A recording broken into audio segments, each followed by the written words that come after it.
The sea comes first, dark and restless beyond the harbour walls, carrying the smell of salt, tar, fish, wet rope, and distant storms into a city that has spent centuries pretending it can hold the whole world in its streets. At dawn, Alexandria does not look like a ruin. It looks alive. Ships lie at anchor beneath the pale sky, their hulls heavy with grain, papyrus, glass, wine, oil, spices, and rumours. Sailors step onto the quays speaking Greek, Latin, Coptic, Aramaic, Syriac, and tongues that vanish into the crowd before anyone can name them. Merchants argue under awnings. Monks pass in rough garments. Officials in Roman dress move with guarded importance. Students hurry through colonnaded streets with wax tablets and memorized arguments. Somewhere beyond the crowded harbour, the desert waits in silence, and beyond the desert, the Nile feeds a land older than every empire now claiming to rule it. This is Alexandria at the edge of late antiquity, not yet dead, not simply fallen and not easily reduced to a single fire, a single murder, or a single night of destruction. The city still breathes, but it breathes with difficulty. Its beauty remains real. Yet so does its tension. Marble columns still catch the light. Churches rise where older sacred spaces once stood. The memory of temples, schools, royal patronage, and vanished collections clings to neighbourhoods whose people now argue over authority, doctrine, law, status, and the future of the soul. What survives in the record suggests a place where brilliance and danger share the same streets. Alexandria is not only a city of books, it is a city of crowds. It is not only a city of philosophers, it is a city of factions. It is not only a city of ancient knowledge, it is a city where knowledge has become entangled with power. Before we go deeper, take a moment to like the video and subscribe if this is the kind of history and mystery you enjoy. Because the story of Alexandria is not the simple legend often told in a few dramatic lines. It is slower, stranger, and more human. It is the story of a city that does not collapse all at once, but changes layer by layer until the people living inside it may not even agree on what has been lost. Alexandria begins with ambition almost too large for ordinary geography. Founded by Alexander the Great in 331 BCE, it is placed where Egypt faces the Mediterranean, where Africa, Asia, and Europe can almost seem to lean toward one another across the water.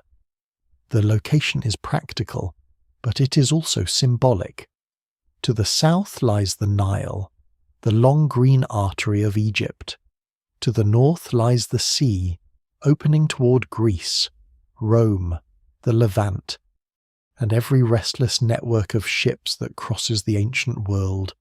Between them, the city becomes something unusual, Egyptian in soil, Greek in planning, Mediterranean in trade, imperial in scale, and cosmopolitan in spirit. No single identity fully contains it. Its streets are laid out with a kind of confidence that belongs to new capitals. Broad avenues cut through the city. The royal quarter rises near the harbour. Palaces, administrative buildings, shrines, gardens, lecture spaces, warehouses, and docks form a landscape of power and intellect. The great Pharos lighthouse, one of the famous wonders of the ancient world, stands on its island as both tool and statement, guiding ships through dangerous waters while declaring that Alexandria is a place meant to be seen from far away. Even after earthquakes, wars, and centuries of change, the image of that lighthouse lingers over the city's memory like a flame refusing to go out. But Alexandria's true power is never only stone, it is movement. Grain from the Nile Valley passes through its harbours to feed Rome. Manuscripts are copied, borrowed, purchased, seized, lost, and recopied. Philosophers inherit arguments older than kingdoms. Physicians study bodies and symptoms with a boldness that later ages remember uneasily. Astronomers measure the heavens from a city whose nights are bright with sea winds and desert stars. Mathematicians work in traditions shaped by Euclid, Apollonius, Ptolemy, and generations whose names have thinned into footnotes or disappeared altogether. The evidence remains incomplete, but the impression is unmistakable. Alexandria becomes one of the ancient world's great machines for gathering, sorting, disputing, and transmitting knowledge. Yet a machine like that requires protection. It needs patrons, salaries, buildings, scribes, teachers, students, readers, archives, and the fragile habits of continuity. Knowledge does not survive simply because it is brilliant. It survives because someone funds it, copies it, teaches it, stores it, argues for it, and sometimes hides it when the air turns dangerous. A book can outlive a king, but only if another hand carries it forward. A school can outlive a dynasty, but only if its students find reason to keep returning. Alexandria's later tragedy is not that one flame consumes everything at once. It is that the conditions that once made the city a magnet for learning begin to change. By the 4th and 5th centuries CE, the Alexandria of the Ptolemies is already long gone. The city has passed from Greek royal rule to Roman imperial administration, and then into the complicated world of a Christianizing empire. The older gods have not vanished from memory, but their public power is fading. Pagan temples no longer stand beyond politics. Christian bishops are no longer merely religious teachers. Imperial officials do not govern empty streets. They govern a city of guilds. Churches, monasteries, students, traders, wealthy families, sailors, port workers, and angry crowds capable of turning theological disagreement into street pressure.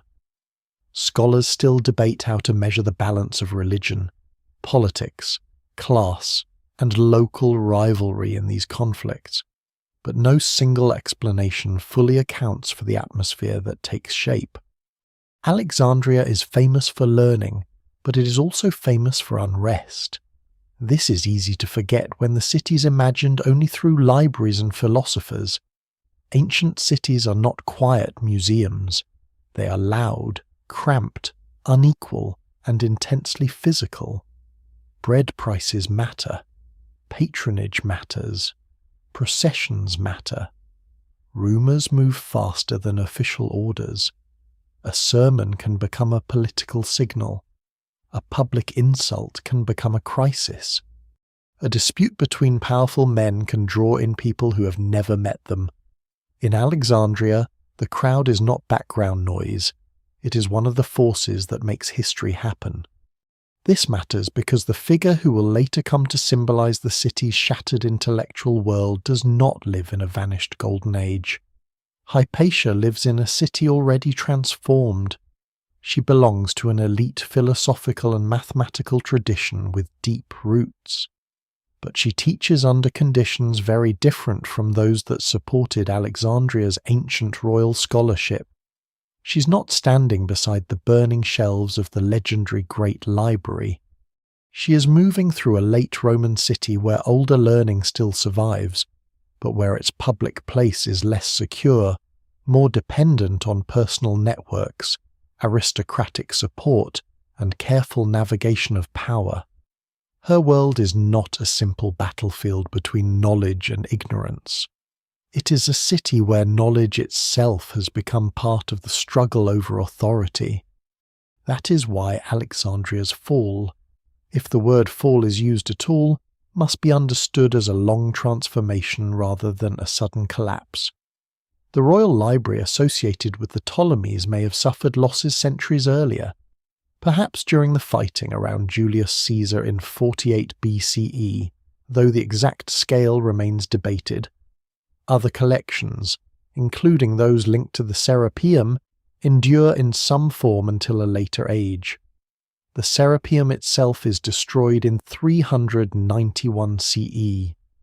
During the wave of imperial Christian action against traditional cult sites, and with it the last great institutional symbol of Alexandria's older sacred and scholarly landscape disappears. But even that is not the end of the city. Alexandria continues. People still teach, trade, pray, compete, and remember. The ruin is not a clean ending.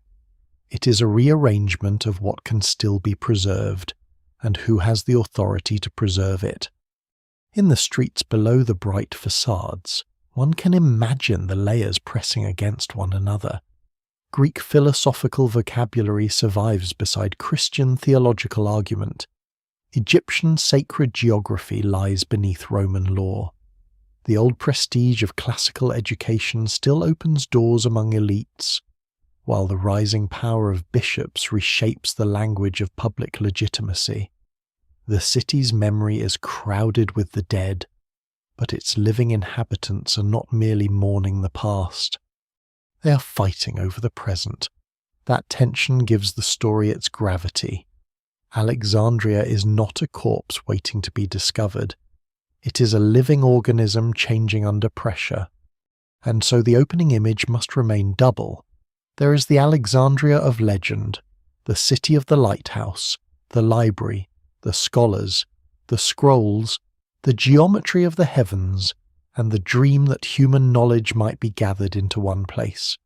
But there is also the Alexandria of late antiquity, where prestige hardens into rivalry, where faith becomes inseparable from civic power, where an imperial governor and a bishop can stand on opposite sides of an unstable city, and where a philosopher's reputation can become dangerous because people believe she influences the wrong man at the wrong time.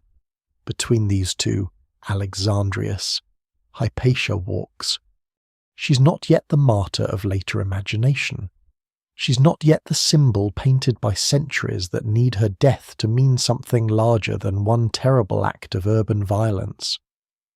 At this point in the story, she's still part of the city's living fabric, a teacher, a mathematician, a philosopher, a woman of rare public authority in a society that gives such authority cautiously and unevenly.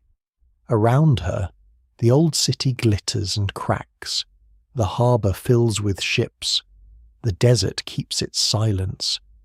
The churches grow louder. The memory of vanished books hangs in the air. Alexandria remains magnificent, but it is no longer protected by the world that created its greatness. That is where the mystery begins, not with an instant blaze, but with a city still shining while its foundations slowly shift beneath it. Alexandria's most famous ghost is not a person, but a room no one can reconstruct with confidence.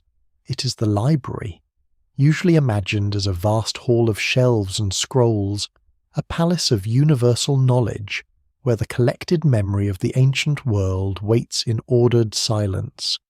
The image is powerful because it feels almost true even when the details slip away. There were a great scholarly institution in Alexandria. There were royal patrons who wanted learning to serve prestige as well as wisdom. There were mathematicians, physicians, poets, astronomers, editors, and philosophers whose work made the city famous across the Mediterranean. Yet the library is harder to hold than legend allows. It begins under the Ptolemies, the Macedonian dynasty that rules Egypt after Alexander's empire fractures. These kings understand that power is not only armies and taxes, power can also be memory. Alexandria becomes a royal stage on which the Ptolemies present themselves as heirs to Greek learning and rulers of an ancient Egyptian land. The Museion, the Shrine of the Muses, is part of that project. It is not a museum in the modern sense.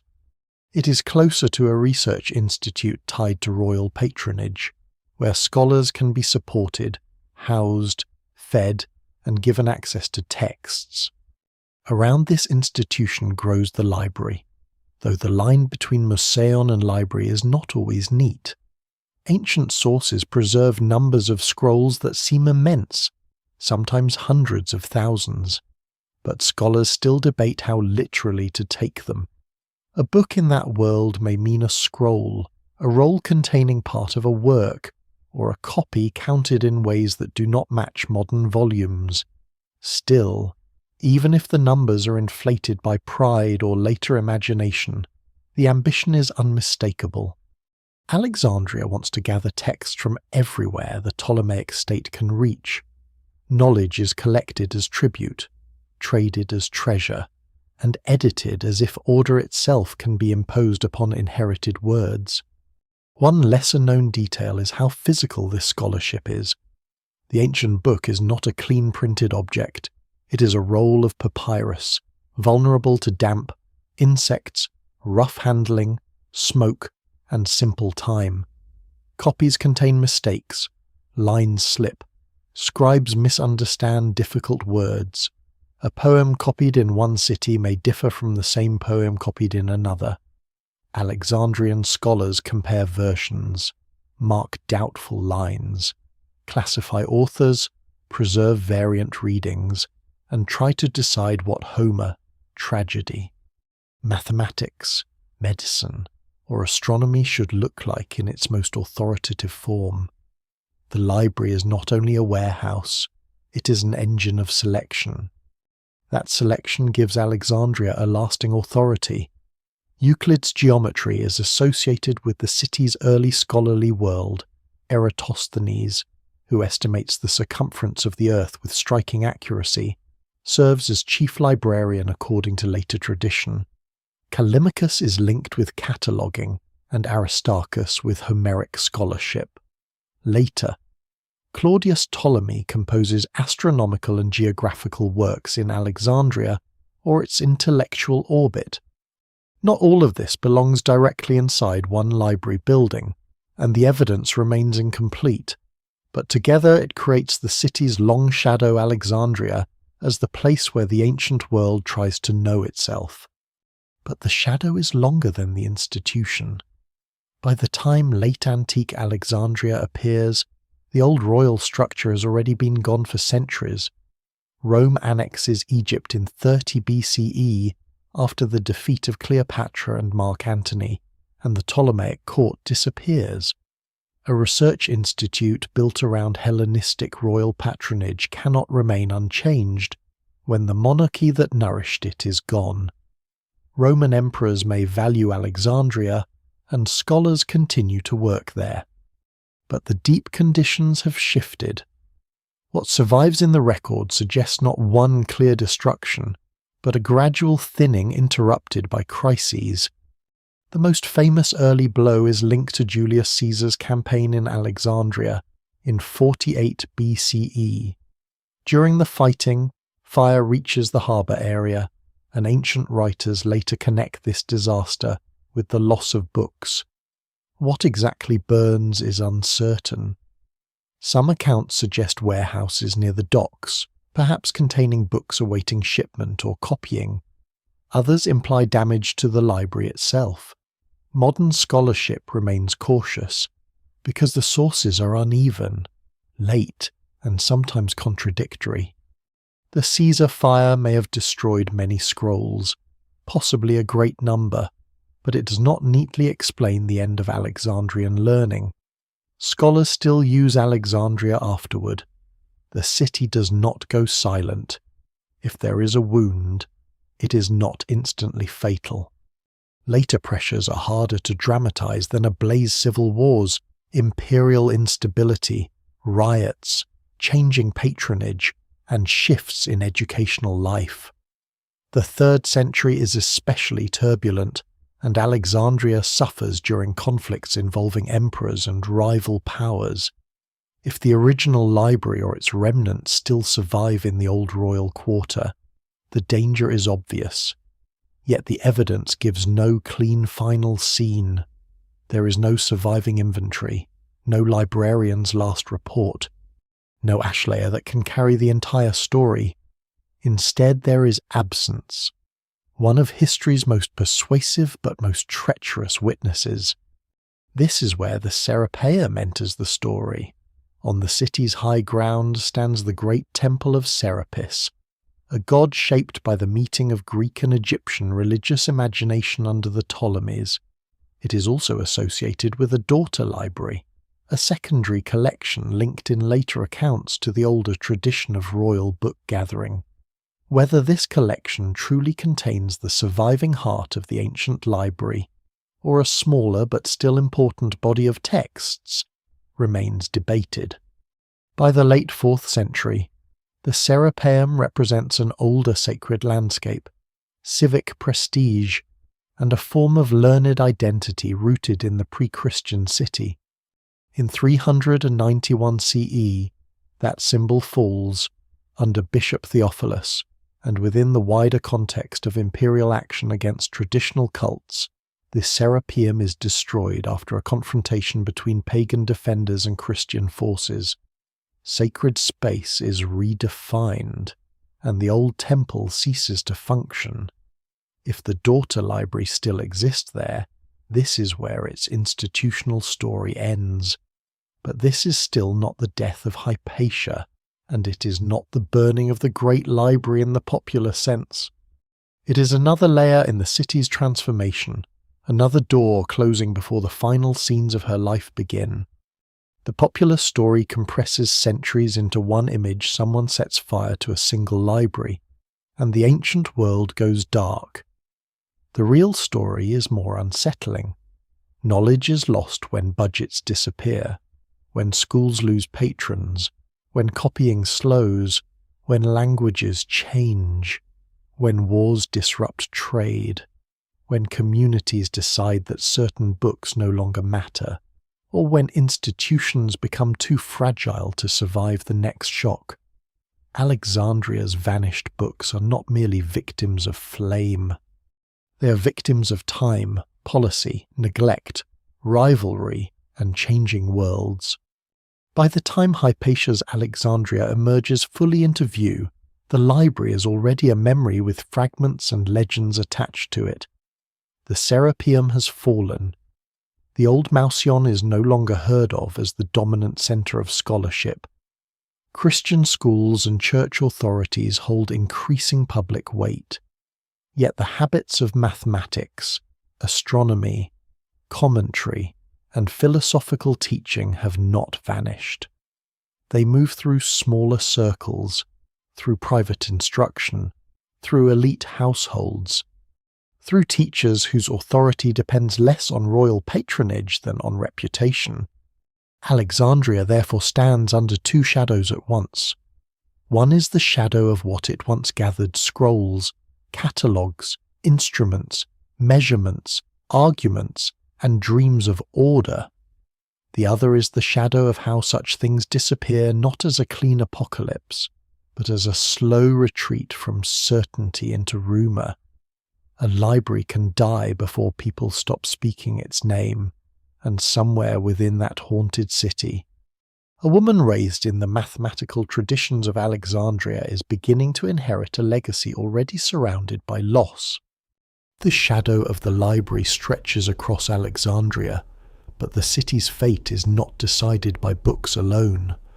Around it stands an empire that has grown old in strange ways. Rome still commands armies, appoints governors, collects taxes, builds laws, and claims universal authority. Yet by the 4th and early 5th centuries CE, that authority is no longer simple. The empire has not disappeared. In the Eastern Mediterranean, it remains powerful, organized, and deeply resilient. But it has changed so profoundly that a citizen of the early Roman age might struggle to recognize the world that now bears Rome's name. Egypt is still one of the empire's essential provinces. Its grain remains precious. Its tax revenues matter. Its cities matter. Alexandria especially matters, because it is both a port and a pressure point, a place where imperial food supply, regional administration, religious identity, and urban politics come together. Whoever controls Alexandria never controls only a city. They stand near the flow of grain, shipping, public order, and symbolic legitimacy. This gives the city a dangerous weight. When Alexandria trembles, the tremor can be felt far beyond Egypt. The empire surrounding it has already passed through generations of crisis. In the 3rd century, emperors rise and fall with alarming speed, armies proclaim rulers, frontiers strain, currency loses trust, plague, war, and political fragmentation expose how difficult it has become to govern a territory that stretches from Britain to Syria, from the Rhine to the Nile. Later emperors restore order, but restoration is not the same as returning to the past. Diocletian and Constantine reshape imperial rule into something more formal, more bureaucratic, more ceremonial, and more divided. The emperor becomes remote, sacred, and surrounded by layers of administration. The empire survives by changing its own machinery. One of the most important changes is division of rule. Power is increasingly shared between emperors, courts, and regional centers. The western and eastern halves of the empire develop different pressures and different futures.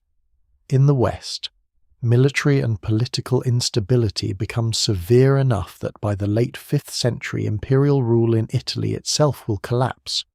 In the east, where Alexandria belongs, the empire lasts much longer. This distinction matters. Alexandria is not simply living in a dying empire, as if the whole Roman world is already a corpse. It is living in a transforming Eastern empire, still strong but increasingly Christian, bureaucratic, and contested. The capital of this Eastern world is no longer Rome, Constantine's new city, Constantinople, founded on the site of Byzantium, changes the map of power. It sits at the meeting of Europe and Asia, watching the Bosporus like a lock on the movement between seas. Alexandria remains magnificent, but it is no longer the unrivaled intellectual capital imagined under the Ptolemies. It must share the imperial stage with Constantinople, Antioch, Jerusalem, and other centers of theology, administration, and learning. Prestige becomes distributed differently. A city can remain great while losing the conditions that once made it unique. Economic life also changes. Late Roman taxation is heavy, detailed, and deeply tied to the needs of the army and state. Egypt's agricultural wealth is measured, recorded, and extracted with relentless attention. Papyrus documents from late antique Egypt reveal a world of petitions, tax assessments, receipts, landholding arrangements, village obligations, and official language pressing into daily life. This is one of the surprising gifts of Egypt's dry climate. Ordinary paperwork survives where marble monuments do not. Through these documents, the empire appears not as an abstraction, but as a system of demands reaching into towns and villages far from the imperial court. For Alexandria, such pressure feeds urban unease. A great city needs food, employment, order, and confidence in the future. Its population includes wealthy landowners, merchants, craftsmen, dock workers, monks, clergy, imperial officials, students, philosophers, sailors, and the poor who depend on charity, patronage, or grain supply. A city like this can produce extraordinary culture, but it can also produce volatility. Crowds are not accidents in late antique Alexandria. They are part of political life. They celebrate, mourn, protest, threaten, and sometimes become instruments of factions far more powerful than the individuals in the street. Religion intensifies the tension, but not because belief suddenly appears in a formally rational world. Ancient Alexandria has always been religious. Greek gods, Egyptian gods, Jewish traditions, imperial cults, philosophical theology, mystery practices, and local devotion have long shared space uneasily. What changes is the public structure of authority. Christianity moves from persecuted minority to favoured religion, then toward institutional dominance. Bishops gain influence not only over doctrine but over charity, public identity, negotiation with officials, and the moral imagination of the city. The church becomes one of the strongest organised bodies in urban life. This transformation does not happen uniformly or peacefully. Different Christian groups argue fiercely over theology, especially over the nature of Christ, the Trinity, and the meaning of orthodoxy. To modern ears, such disputes can sound distant or abstract. But in late antiquity, theology is not a private hobby. It defines community, loyalty, salvation, imperial favour, and civic identity. A formula of belief can determine whether a bishop is legitimate, whether a church belongs to one faction or another, whether an emperor's policy is accepted, and whether a crowd regards an opponent as mistaken or dangerous. Alexandria becomes one of the great centres of this Christian intellectual and political world. Its bishops are not minor local figures.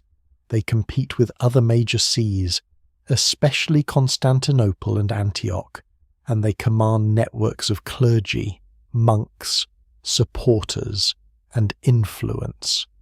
The prestige once attached to philosophers and scholarly institutions does not simply vanish, but it must coexist with a new kind of public authority. A philosopher may still command admiration among elites. A bishop can command a movement. The older civic elite finds itself in a narrowing space. Greek education still matters. Rhetoric, philosophy, mathematics, and classical literature remain marks of refinement. Many Christian intellectuals themselves are highly educated in Greek traditions. The division is not a crude line between educated pagans and ignorant Christians. That image is too simple and often misleading. But the social meaning of older education changes. A person trained in classical philosophy may be respected. Yet that respect no longer guarantees safety in every political moment. The public language of legitimacy is shifting, and those who stand between older civic ideals and newer religious power can become vulnerable. Hypatia belongs to this in-between world. Her father, Theon, is linked with mathematical and astronomical commentary in Alexandria, and Hypatia inherits more than a family profession. She inherits a mode of elite learning shaped by centuries of commentary, calculation, teaching, and philosophical discipline. Yet she does not live under the Ptolemies, who could make scholarship part of royal glory. She lives under Roman officials, Christian bishops, urban factions, and imperial laws that increasingly favour Christian institutions. The evidence remains incomplete, but the broad setting is clear enough. The ground beneath intellectual life has shifted. There is another subtle change, less dramatic than violence but just as important. Knowledge becomes more dependent on smaller networks. A scholar's survival depends on students, patrons, correspondence, reputation, and the ability to move among powerful people without becoming trapped in their rivalries. In earlier imagination, Alexandria's learning is held by institutions. In Hypatia's world, learning is often carried by persons. That makes it more intimate, but also more fragile. When a school loses its teacher, when a circle scatters, when a manuscript stops being copied, an entire tradition can thin almost invisibly. The empire after its peak is therefore not merely collapsing. It is hardening, reorganizing, Christianizing, and redistributing authority. Some forms of learning survive, some forms are absorbed into new institutions, some are neglected, some become suspect. Alexandria remains a great city, but greatness is no shield against transformation. Its harbour still gathers ships, its streets still carry arguments, its schools still produce minds of rare discipline. Yet around all of this, the imperial world has altered the rules. The old city of royal scholarship now stands inside a late Roman order where faith, office, crowd, and patronage shape what can be said publicly, who can be trusted, and whose influence becomes intolerable. This is the world in which Hypatia will become famous, not because she guards a vanished library with a key in her hand, but because she represents a kind of authority that is becoming harder to place. She's learned in a city that reveres learning but no longer agrees on who should lead it. She is respected by men of office in a city where office is dangerous. She's attached to older philosophical prestige in an empire that has not forgotten the classics, but has placed them inside a new hierarchy of truth. Alexandria's crisis is gathering slowly, not as a single disaster, but as pressure accumulating behind every public gesture. The city that stands inside the late Roman Empire is not divided by one clean line. It is tempting to imagine Alexandria as two opposing camps, one guarding ancient philosophy and the other advancing Christian power. But the streets do not arrange themselves so neatly. Alexandria is too old, too crowded, too multilingual, and too layered for that. A man can read Homer and attend church. A Christian theologian can argue in the language of Plato. A pagan philosopher can speak of the divine in terms so abstract that the distance between metaphysics and theology begins to blur. A public official can value classical education while depending on imperial Christian law. In Alexandria, identity is not a single garment. It is a stack of inherited fabrics, worn differently depending on where one stands and who is watching. The old sacred landscape is still present, even when broken. Temples that once held ritual authority now stand as memories, ruins, converted spaces, or contested symbols. The Serapeum, before its destruction in 391, had been more than a temple. It was a monumental statement about the city's Ptolemaic inheritance, a place where Greek and Egyptian religious imagination had been joined under royal ambition. Serapius himself had been a god of mixture, crafted in part for a mixed society, carrying associations that could speak to Greeks and Egyptians at once. When such a place falls, the loss is not only architectural, it is civic, emotional, and symbolic. A city loses a monument through which it has long explained itself. Yet the rise of Christianity in Alexandria is not merely an act of erasure, it is also construction. Churches become centres of worship, charity, teaching, and public belonging.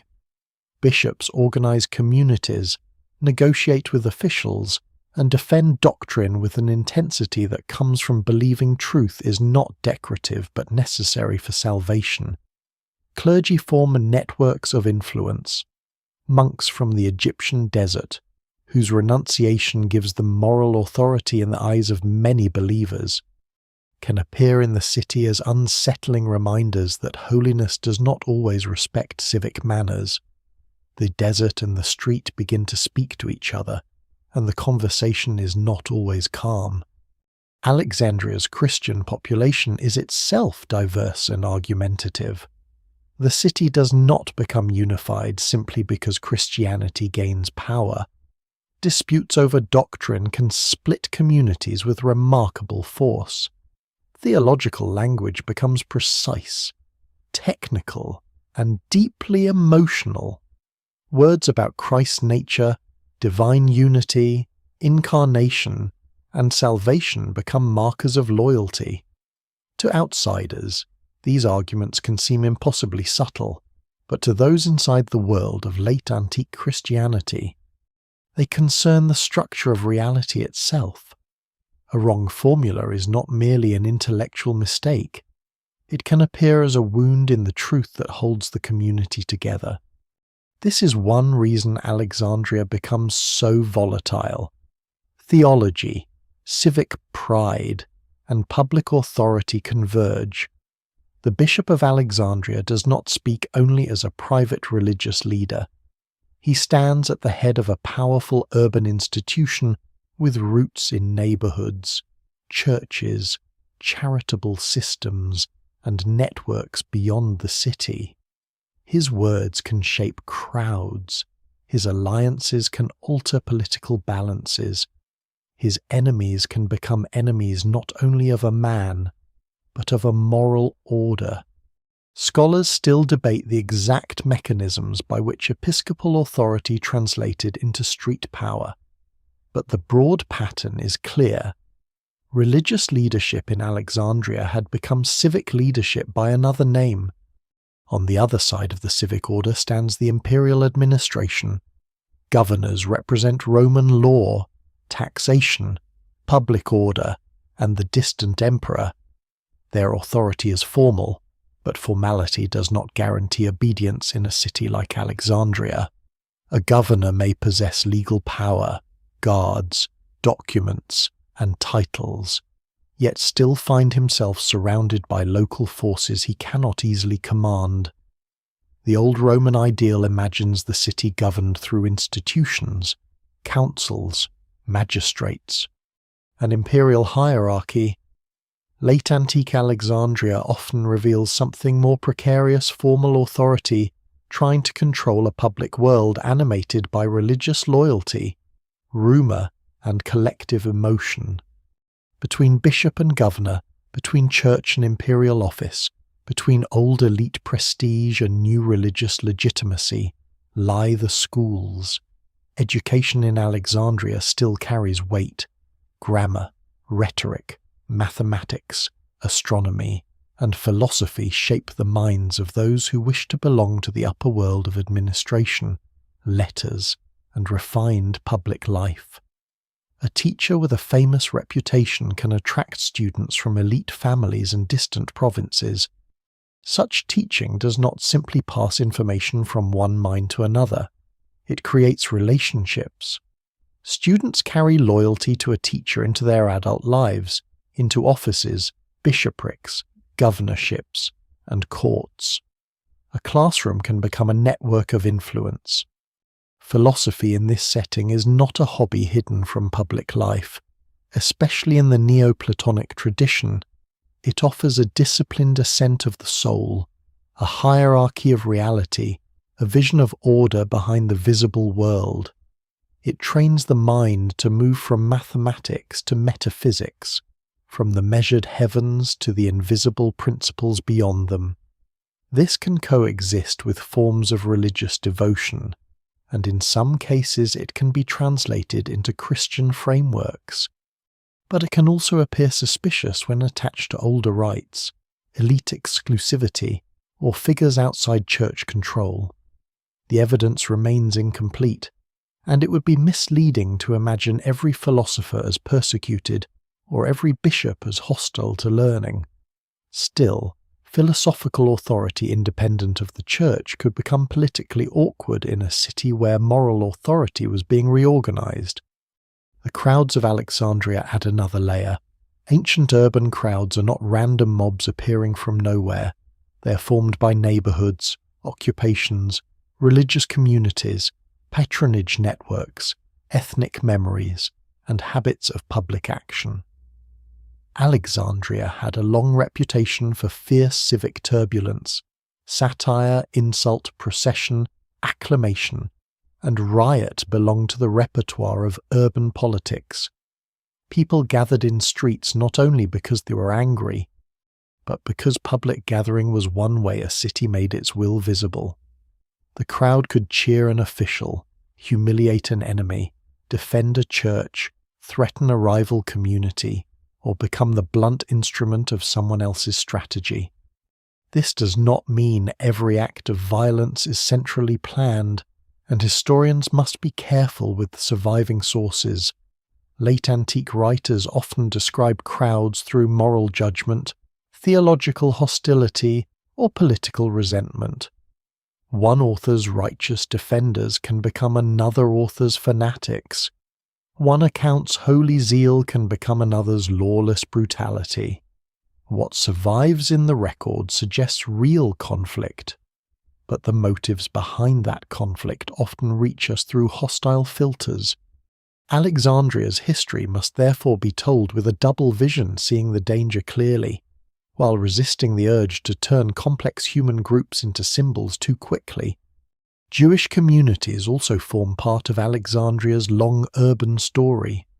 For centuries, Alexandria had been one of the great centres of Jewish life in the Mediterranean, with its own traditions, institutions, and memories of both flourishing and conflict. By late antiquity, Jewish-Christian tensions in the city remain part of the wider civic atmosphere. The details are often preserved through Christian sources that carry their own polemical aims, so caution is necessary. Still, the presence of Jewish communities reminds us again that Alexandria is not a two-sided stage. It is a city of many inheritances, each with its own claim on space, memory, and belonging.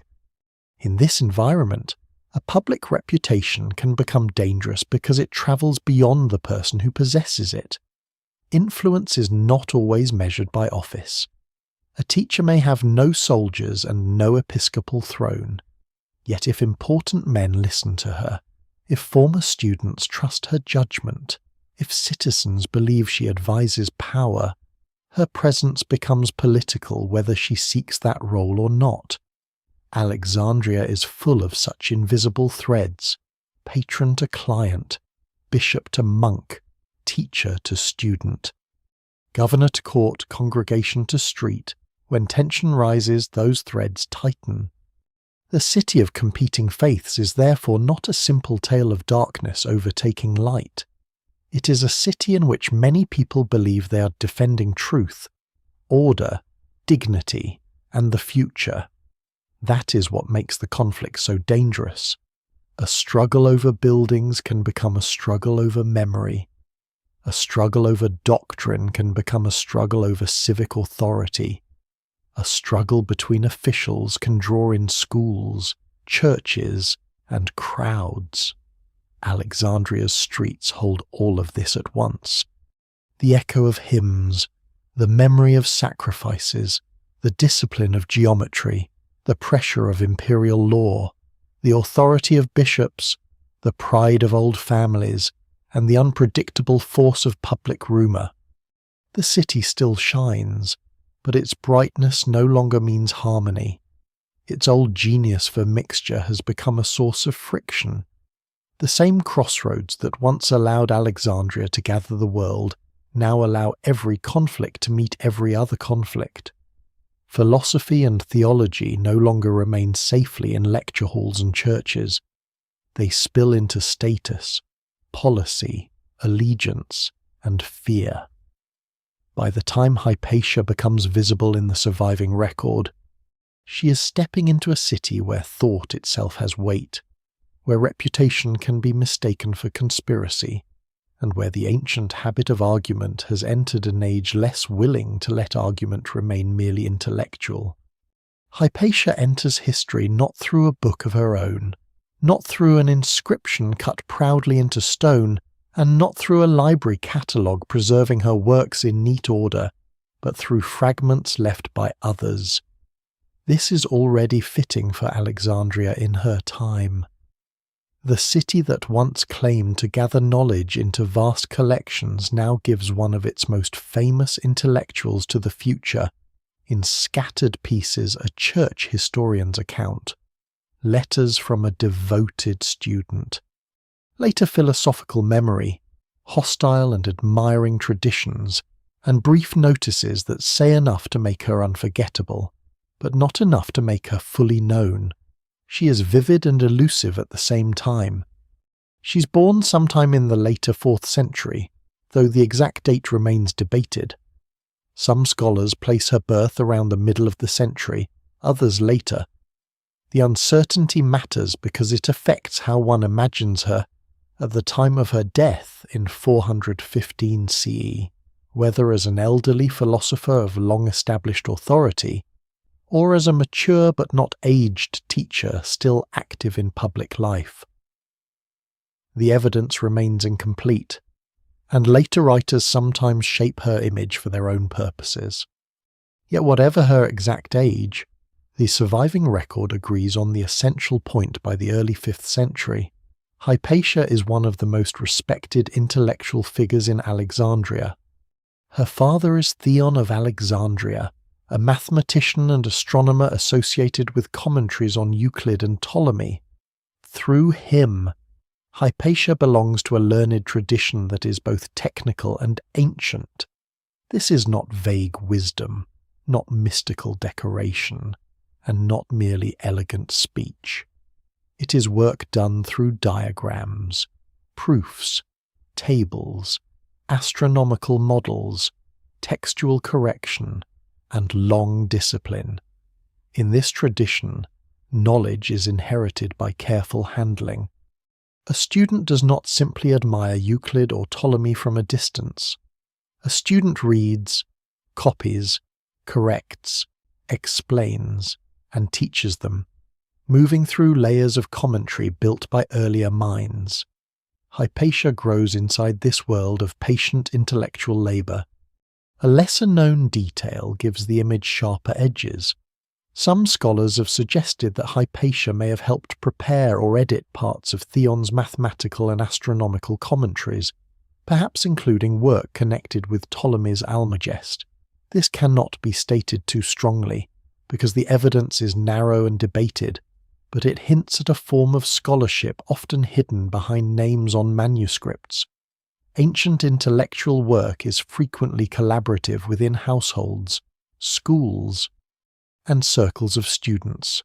A daughter, trained by a scholar father, may participate in copying, correction, explanation, and teaching in ways the record does not always preserve cleanly. If Hypatia's hand stands behind any part of these traditions, it is the kind of presence history often notices only by accident. Yet Hypatia becomes more than Theon's daughter. The sources describe her as surpassing many of the philosophers of her own time and taking up the public role of teacher. This matters deeply. Alexandria has many learned men, but a woman becoming a visible philosophical authority in the city's elite world is extraordinary. She does not appear in the sources as a hidden recluse. She teaches students. She moves among public officials. She is associated with a philosophical dignity that gives her access to circles of influence. The city knows her name. Her philosophy is usually described as Neoplatonic, though that label can make her sound more distant than she is. Neoplatonism is not simply a set of abstract theories. In late antiquity, it is a way of ordering the soul and the cosmos. It imagines reality as layered, with the visible world connected to higher principles beyond ordinary sense. Mathematics matters because it trains the mind to recognize order beyond confusion. Astronomy matters because the heavens seem to display a rational structure above earthly disorder. Philosophy matters because it promises a disciplined ascent from the unstable world of bodies, passions, and politics toward a deeper unity. For Hypatia's students, learning is not just useful, it is formative. The letters of Synesius of Cyrene are among the most important windows into this world. Synesius is a wealthy aristocrat, a student of Hypatia, later a bishop, and a man whose life itself shows why simple categories fail. He receives philosophical training from a woman often remembered as pagan, yet he later enters Christian ecclesiastical office. His letters address Hypatia with deep reverence, presenting her not merely as an instructor in techniques, but as a guide of the mind. Through him, one sees that Hypatia's school does not exist outside the Christianizing world like an untouched island. It sends students into that world. It shapes men who will serve in public and religious roles. Her influence crosses boundaries that later storytellers often prefer to keep separate. This is one of the central reasons she becomes so significant. Hypatia's authority is intellectual, but in Alexandria intellectual authority is never only intellectual. Her students belong to elite networks. Some hold office, some correspond across provinces, some remember her as a figure of moral and philosophical clarity. When such a person speaks, her voice can travel into the administrative and political life of the city without her holding any formal office. She does not need a title to matter, but her reputation itself becomes a kind of power. Later tradition often imagines her as a scientist in the modern sense, standing alone for reason against superstition. That image contains a fragment of truth, but it is too neat. Hypatia is deeply involved with mathematics and astronomy, but she is also a philosopher in a world where science, metaphysics, ethics, and spiritual discipline are not separated in the modern way. To study the heavens is not merely to collect data, it is to understand the rational order of creation or reality. To teach geometry is not merely to train engineers, it is to train the soul in clarity. If she becomes a symbol of reason, it is because her world does not yet divide reason from the sacred as modern imagination often does. The inventions sometimes associated with her must also be handled carefully. Later accounts and the letters of Synesius connect her circle with scientific instruments, including devices related to astronomy and measurement. Synesius asks for help with instruments, and later memory links Hypatia with the astrolabe and hydroscope. It is safer to say that she belongs to a technical and mathematical culture in which such instruments are understood, designed, discussed, or improved, rather than to claim with certainty that she invented them. The surviving evidence does not permit that level of confidence. But even this caution reveals something important. Hypatia is not only a lecturer on noble abstractions. Her intellectual world includes practical tools, calculations, and the measured structure of the physical world. Her public image is equally important. Later sources picture her wearing the philosopher's cloak and appearing openly in the city, explaining Plato or Aristotle to those who wish to hear. Whether every detail is exact or stylized, the portrait is striking. The philosopher's cloak is not ordinary clothing. It is a sign of identity, a public claim to a way of life. In a city of bishops, officials, monks, merchants, and crowds, Hypatia's philosophical presence is visible. She represents an older form of prestige that has not vanished, but must now stand among newer forms of authority. And yet her story survives through sources that are never neutral. Christian historians may admire her virtue while placing her death inside a moral criticism of civic violence. Later pagan or philosophical writers may use her as evidence of a brutal age hostile to wisdom. Much later readers will transform her into a martyr for science, a victim of religion, a saint of reason, or a symbol of the death of classical antiquity. Each version takes something from the evidence and bends it toward a need. What survives in the record suggests a real person of unusual learning and public respect, but the Hypatia known to the modern world is also made from centuries of grief, argument, and longing. To see her clearly, one must hold both truths at once. Hypatia is not a myth invented from nothing. She's a real Alexandrian philosopher, a mathematician, an astronomer, a teacher, and a public intellectual whose reputation reaches the highest circles of her city. But she is not the last librarian of the great library, not the sole guardian of ancient knowledge, and not a simple emblem in a war between light and darkness. She is more interesting than that. She's a living figure inside a changing Alexandria, carrying traditions that still possess beauty and authority, while the city around her grows more unstable, more religiously charged, and more dangerous to anyone whose influence cannot be easily controlled. Learning in Hypatia's Alexandria does not begin in silence. It begins in voices, in repetition, in correction, in the pressure of memory, and in the discipline of sitting with difficult words until they yield their structure. The late antique classroom is not a modern lecture hall filled with printed books and standardized courses. It is a living circle around a teacher, bound by reputation, patronage, social rank, ambition, and devotion. Students come not only to collect information, but to be formed into a certain kind of person. For the elite, education is a ladder into office, prestige, correspondence, and public influence. For the philosopher, it is something deeper, a training of the soul, a way of learning how to see order where the ordinary world offers noise. This city around the teacher is fractured, but the ideal of learning still reaches back toward older Alexandrian habits. Grammar comes first, because language is the gate. Students study revered texts, not casually, but line by line, with attention to meaning, style, myth, history, and moral example.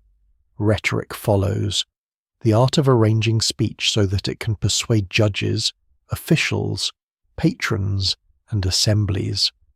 Mathematics belongs to a more specialized path, and philosophy stands higher still.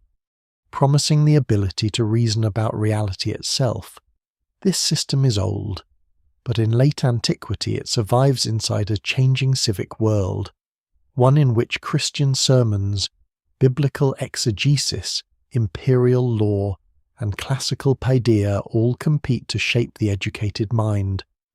There is no sharp wall between Christian and classical education. This is one of the details often lost in later retellings. Many Christian intellectuals are trained in Greek literature and philosophical vocabulary. Bishops can argue like rhetoricians. Theologians can use concepts inherited from Plato and Aristotle. Monks may reject the vanity of worldly learning, but church leaders often know very well how useful language, logic, and literary culture can be. The old curriculum does not vanish simply because Christianity rises. It is absorbed, resisted, reshaped, and argued over. The result is not pure replacement, but tension within continuity. Hypatia's school belongs to this world of continuity under pressure. She teaches mathematics and philosophy in a city where the prestige of both remains real, but the institutional setting has changed. The old royal machinery of scholarship is gone. No Ptolemaic court gathers scholars in a palace and pays them to catalogue the world. Instead, learning depends on teachers with names strong enough to draw students. A successful school is almost personal in its structure. It rests on trust. It rests on the teacher's ability to embody the knowledge being taught. It rests on the loyalty of students who carry her authority outward after they leave. One can imagine the atmosphere around such teaching without inventing more than the evidence allows. There are texts, diagrams, tablets, instruments, and the slow work of explanation. There are students who arrive already shaped by privilege, accustomed to servants, estates, and political expectation, but who must still submit to the difficult clarity of mathematics. Geometry does not care about noble birth. Astronomy does not bend its tables for a wealthy student. A proof either holds or fails. This may be part of its spiritual appeal. In a city of rumour and faction, mathematics offers a world where order can still be demonstrated. Astronomy carries that promise even further. The heavens, as understood by late antique scholars, are not empty space but a structured and meaningful cosmos. The tradition associated with Ptolemy offers geometrical models for planetary motion, complex and elegant, built from circles, spheres, observations, and calculation. Later readers may see these models as scientifically superseded, but that judgment should not obscure their intellectual power. They represented a serious attempt to save the appearances, to account for what observers saw in the sky through mathematical order. To work through such material required discipline, precision, and imagination. A lesser-known feature of this world is the importance of commentary. Ancient and late antique scholarship often advances not by discarding old authorities, but by entering into conversation with them. A commentary is not merely a set of notes. It is a way of keeping a text alive, explaining difficult passages, correcting errors, harmonizing traditions, and adapting inherited material to new students. Theon's work on mathematical and astronomical texts belongs to this culture. Hypatia's own teaching likely belongs there as well. The survival of knowledge depends not only on original genius, but on generations willing to make older works teachable again. This can seem modest beside the legend of a great library, but it may be more important. A library can preserve a text physically, but a teacher preserves its use. Without someone able to explain the diagrams, restore the assumptions, and guide a student through the methods, a manuscript becomes mute. In late antique Alexandria, the living teacher may matter more than the institutional shelf. Hypatia's importance lies partly in this. She stands at a point where the ancient scholarly tradition survives less as a grand royal enterprise and more as a disciplined human chain. Philosophy gives that chain its highest meaning. In the Neoplatonic world, mathematics can be understood as a bridge between the senses and the intellect. Numbers and geometrical forms appear in the visible world, yet they point toward realities that are not simply physical. The soul learns to move from the changing to the stable, from the many to the one, from confusion to intelligible order. Such ideas do not belong to a cold or purely technical education. They give mathematical study a kind of spiritual gravity. To learn is to ascend, slowly and imperfectly, away from the disorder that fills the streets below. And the streets below are never far away. Alexandria is a city where public life presses against intellectual life from every side.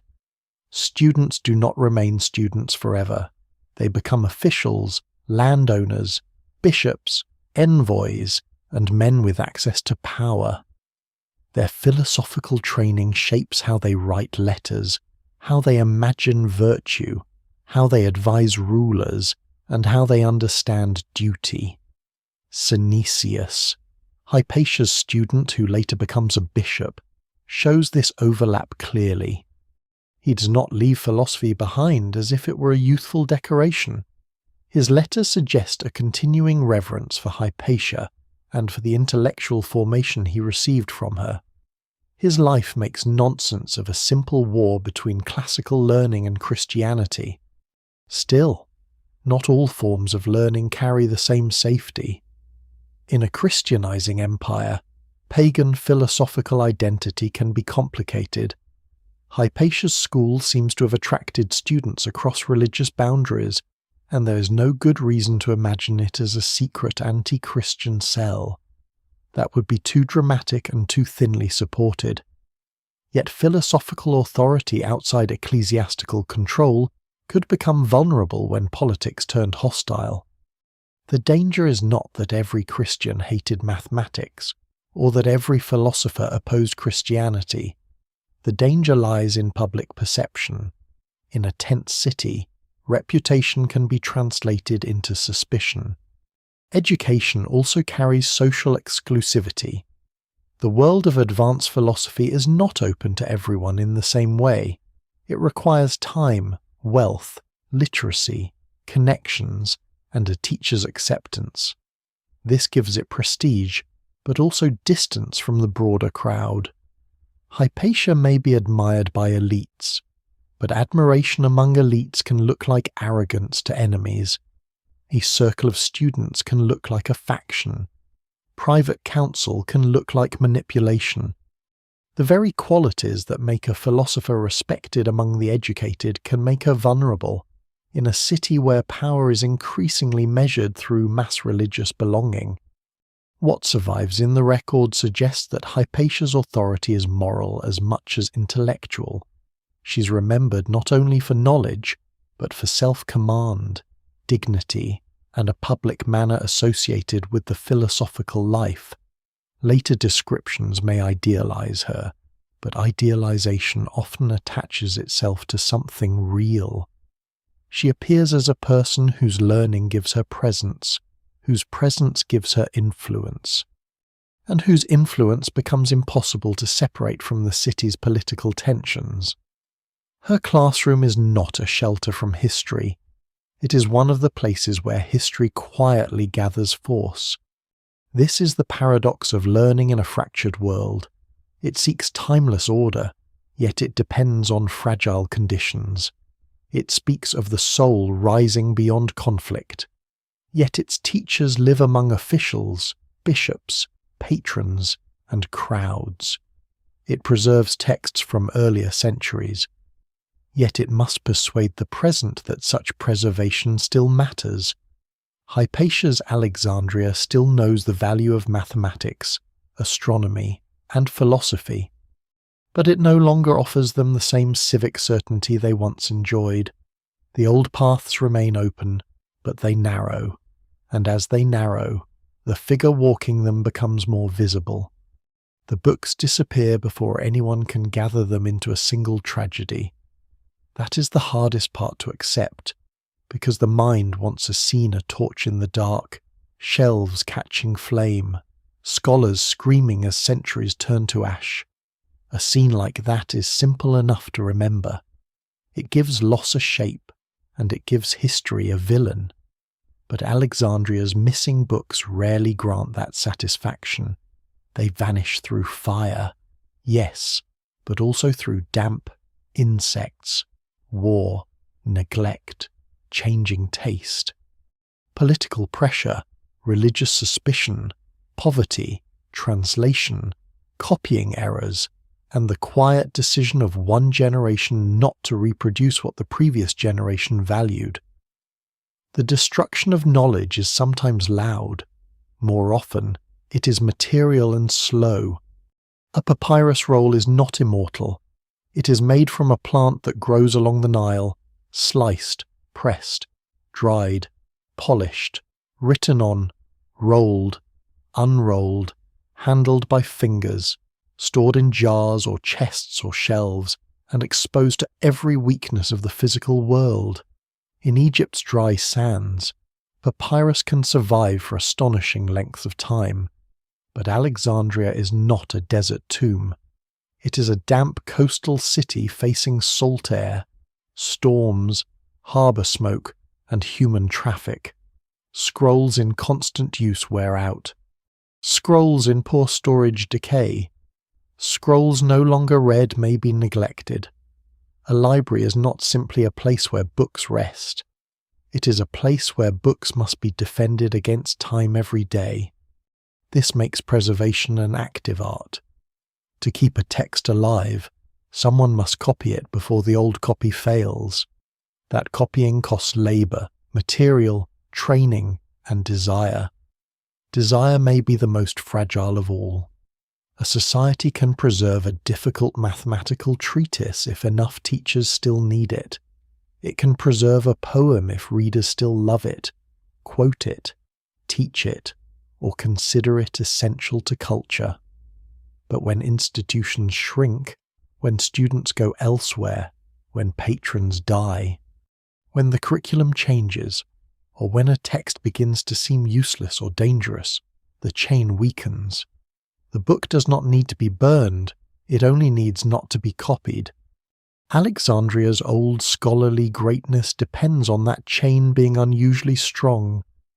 The Ptolemies had gathered texts as kings gather tribute, their scholars edited, compared, catalogued, and taught. But after the royal age ends, that system loses its original foundation. Rome keeps Alexandria important, but Roman rule does not recreate Ptolemaic scholarly ambition. The old Mausion fades from clear view. The royal library, if still surviving in any meaningful form after earlier disasters, becomes increasingly difficult to trace. The daughter collection associated with the Serapeum continues the memory of institutional learning in another setting, but even that symbol falls in 391. What remains afterward is not nothing. It is scattered continuity. Scattered continuity is easy to underestimate. The disappearance of a grand institution does not mean every book vanishes the same day. Texts move into private collections, schoolrooms, churches, monasteries, government offices, and the hands of teachers who may own only what they can use. A philosopher's school may preserve commentaries. A physician may keep medical recipes and case traditions. A church may preserve scripture, sermons, theology, and some classical tools useful for education. A scribe may copy a treatise because one client requests it, while another work beside it falls into silence. The ancient world does not have one memory. It has many small memories, unevenly protected. This is why the lost library of Alexandria becomes both history and metaphor. Historically, there were real collections, real scholars, real losses, and real institutional decline. Metaphorically, the library becomes the name for every ancient book no one can now read. Lost tragedies of Aeschylus, vanished histories, technical manuals, philosophical treatises, medical works, local records, astronomical observations, poems, commentaries, and catalogues are imagined as if they all died in the same room. The evidence remains incomplete, and many of these losses happened in many places across many centuries. Still, Alexandria's fame makes it the natural vessel for grief. If the ancient world has a memory-shaped wound, Alexandria becomes its outline. Yet not all loss is accidental. Changing religious and intellectual priorities influence what gets copied. Christian scribes preserve enormous amounts of ancient learning, including works of grammar, rhetoric, philosophy, medicine, and science. Especially when these can serve education or theology. It would be false to say Christianity simply destroys classical knowledge. Much of what survives from Greek antiquity passes through Christian hands. But it would also be false to pretend the transition leaves all traditions equally protected. Texts tied closely to traditional cult practice, old ritual systems, anti-Christian polemic, or forms of philosophy regarded as spiritually dangerous may lose readers. Some works survive because they can be reinterpreted. Others fail because no community strong enough continues to need them. The form of the book itself changes. Scrolls gradually give way to the codex, the bound book whose pages can be turned more easily, and whose structure becomes familiar to later centuries. This transition is not merely technical. When texts are moved from roll to codex, choices are made. Some works are selected for copying into the new format. Others are left behind in old rolls that age into uselessness. A change in format can become a filter through which civilization passes only part of its inheritance. The codex helps preserve many texts, but it also marks a moment when preservation requires selection on a large scale. Language adds another filter. Greek remains powerful in the Eastern Mediterranean, but Latin, Coptic, Syriac, and later Arabic shape different worlds of reading and transmission. A text not translated may survive only where its language remains useful. A scientific or philosophical work may travel if someone sees value in it across linguistic borders. If not, it may remain trapped inside a shrinking community of readers. Alexandria, once proud of gathering languages into its orbit, now belongs to a world where knowledge survives by migration as much as by storage. There is a quiet irony here. The ancient dream of a universal library imagines knowledge gathered into one protected center, but the long survival of knowledge often depends on decentralization. A text copied in several cities has a better chance than a text locked in one magnificent room. A work taught in many schools outlives one dependent on a single patron. The disappearance of Alexandria's great institutions is devastating. But the broader survival of ancient learning depends on texts escaping any one city's fate. The same scattering that reveals collapse can also become rescue. Hypatia's own world shows this tension. She does not need the great library to be standing in its legendary form for Alexandrian learning to remain real. She needs texts, methods, instruments, students, and a living line of explanation. Her inheritance is not a building, it is a practice.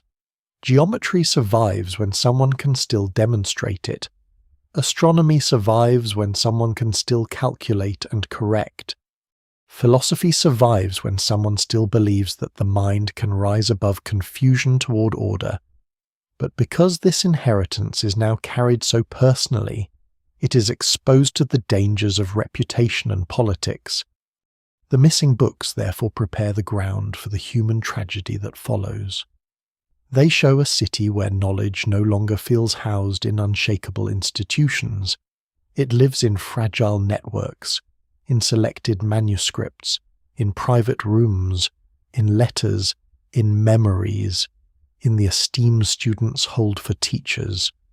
The loss is not total darkness. Alexandria still contains brilliance, but the brilliance is less protected than before. It shined from individuals and circles rather than from royal structures. That makes it beautiful, and it makes it vulnerable. When the city's tensions sharpen, the danger will not fall on shelves alone. It will fall on people who have become living libraries. Around the bishop's seat, Alexandria begins to gather a different kind of gravity. The city has always known powerful men-kings, prefects, generals, tax officials, merchants, landowners, philosophers, and priests of older cults whose temples once joined religion to civic prestige. But in the late 4th and early 5th centuries, the Bishop of Alexandria becomes something more than the leader of a Christian congregation. He becomes a public force, a broker of authority, a guardian of doctrine, a patron, a rival to officials, and a figure whose influence can spill from church walls into streets, courts, and imperial politics. The old city of scrolls and shrines does not disappear, but its centre of weight shifts. This shift begins before Cyril. His uncle and predecessor Theophilus already demonstrates how strong the Alexandrian episcopate can be. It is Theophilus whose time sees the destruction of the Serapeum in 391, that great temple complex whose fall becomes one of the clearest symbols of the older religious order losing public ground.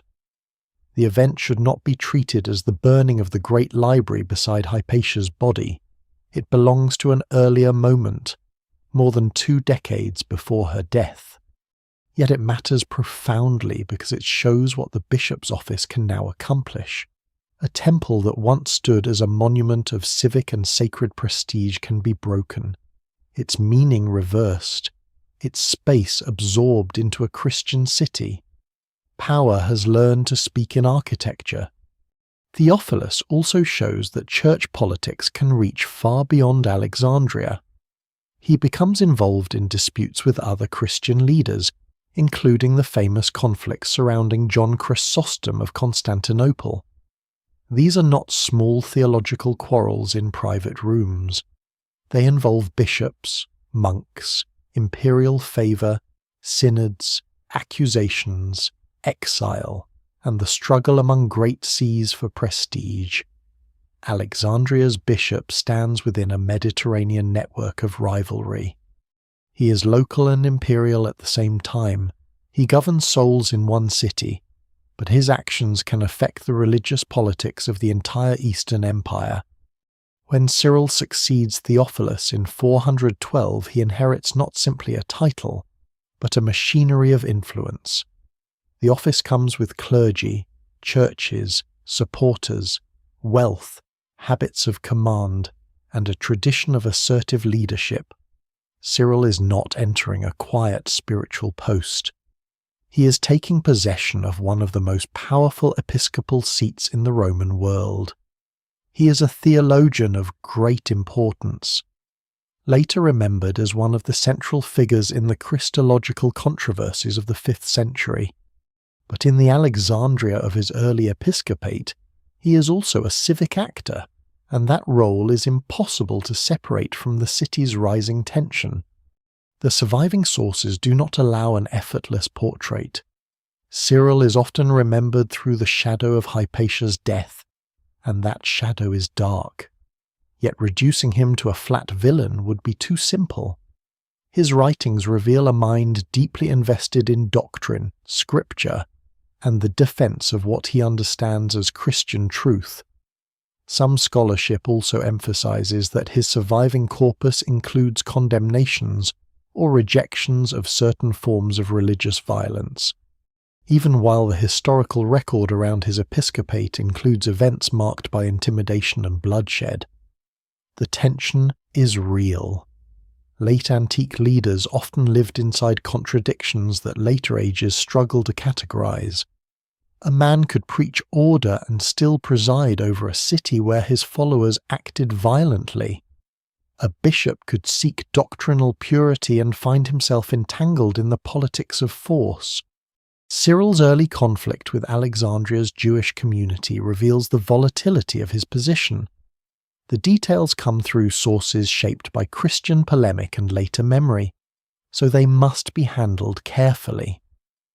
What survives suggests that tensions between Christians and Jews in the city escalated sharply, involving violence, accusation, and collective punishment. Cyril's response, according to hostile or semi-critical accounts, includes the expulsion of Jews and the seizure or transformation of synagogues. Whether every detail is exactly as reported remains debated, but the incident shows the bishop acting not merely as preacher, but as a force capable of reshaping the civic body. Such actions inevitably bring him into conflict with imperial authority. That conflict matters because the Roman governor is not supposed to be decorative. In Alexandria, the prefect or governor represents the emperor's order, the law, taxation, public peace, and the official structure of the state. He is the man who should manage disorder, punish violence, and maintain the hierarchy through which the empire rules. But by Cyril's time, the governor must deal with a bishop whose moral and popular authority may rival his own. The empire has Christian emperors, but that does not mean bishops and governors always agree. In practice, two forms of power can collide: legal administrative authority and episcopal urban authority. This is the pressure that will later surround Orestes, the imperial prefect of Alexandria. He is a Christian, or at least aligned with the Christian imperial world, so the conflict cannot be explained as a simple pagan governor against a Christian bishop. It is more subtle and therefore more dangerous. It is a struggle over jurisdiction, prestige, and who has the right to define public order. Does the city answer first to imperial law or to the moral authority of the bishop? Can a governor discipline Christian groups without appearing hostile to the church? Can a bishop mobilize popular support without undermining civic peace? No single explanation fully accounts for the hostility that grows, but the structure of rivalry is visible. Around Cyril stand groups that give the bishop's office reach beyond formal clergy. Among them are monks, especially those from the Egyptian desert, whose reputation for ascetic discipline grants them a fierce moral authority.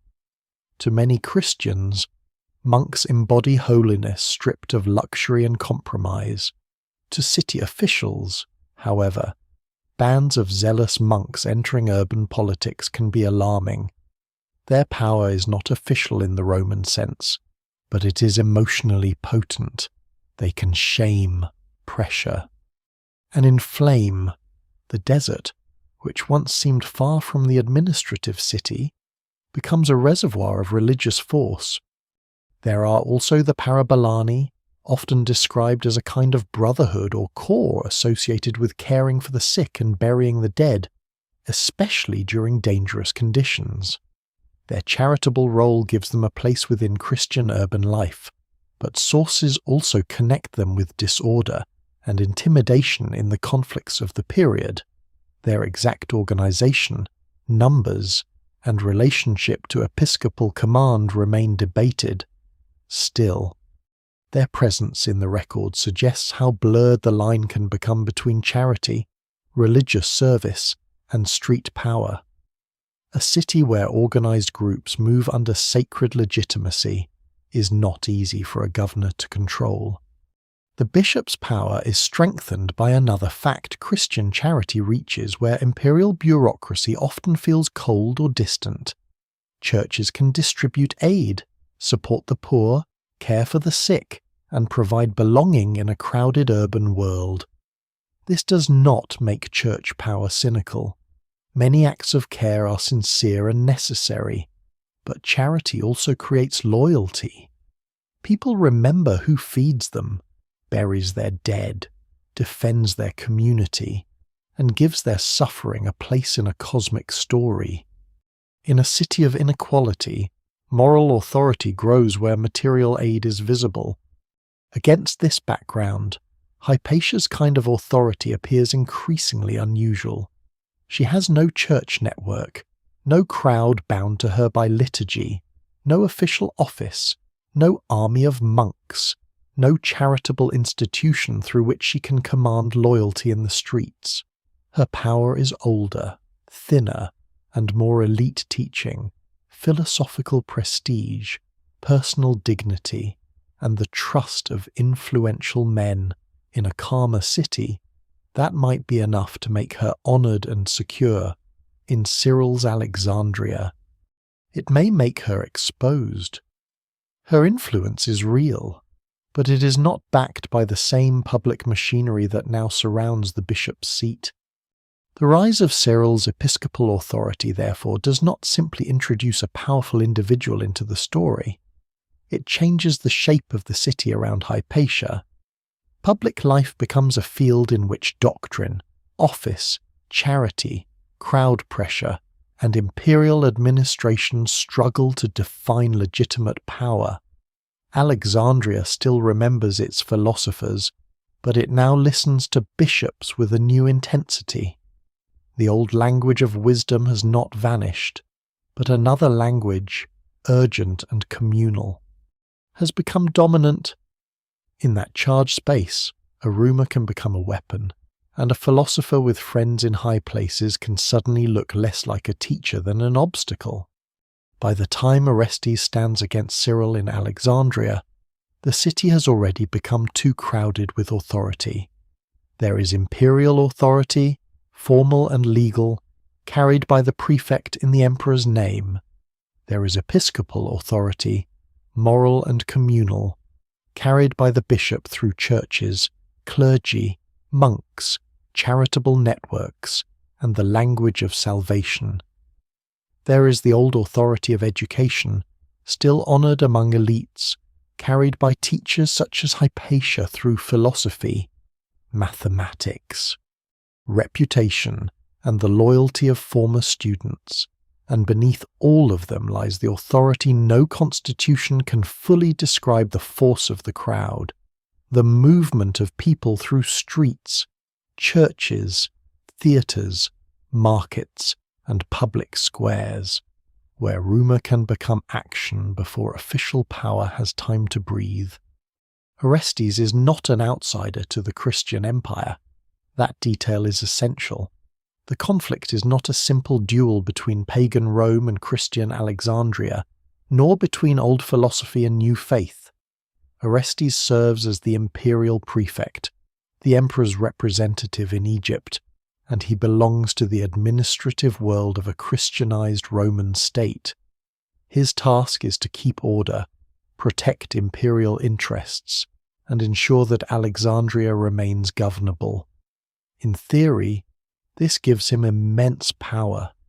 In practice, power in Alexandria depends on more than theory. A prefect can command law, but law must pass through human bodies' guards, officials, clerks, soldiers, messengers, judges, and citizens willing or unwilling to obey. Cyril, meanwhile, does not hold a Roman administrative office, yet his influence touches the city from another direction. He commands devotion, fear, resentment, and loyalty. He speaks as bishop in a society where bishops increasingly represent not only doctrine but community identity. His church can organize, gather, and pressure. His supporters may see resistance to him not simply as political disagreement, but as resistance to Christian order itself. The evidence remains incomplete, and the surviving sources come with their own biases, but they clearly point to a struggle in which Orestes and Cyril become rival poles inside the same city. The tension intensifies after earlier conflicts involving Alexandria's Jewish community.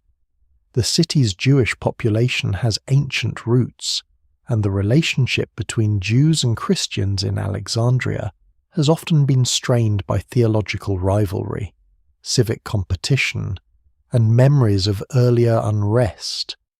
Accounts of violence and retaliation survive through Christian writers whose own assumptions shape the story, so caution is necessary.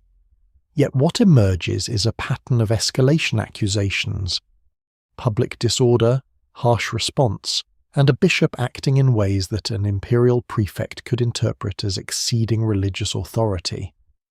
When Cyril moves against the Jewish community, Orestes sees not merely a religious dispute, but a challenge to civic order and imperial jurisdiction. This is where the conflict becomes dangerous. Orestes cannot easily yield, because if he does, the governor's authority looks hollow. Cyril cannot easily retreat, because his power depends on appearing as defender of the Christian community and guardian of moral order. Each man stands inside a role larger than himself.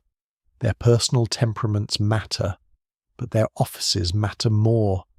A city can survive disagreement between two powerful men.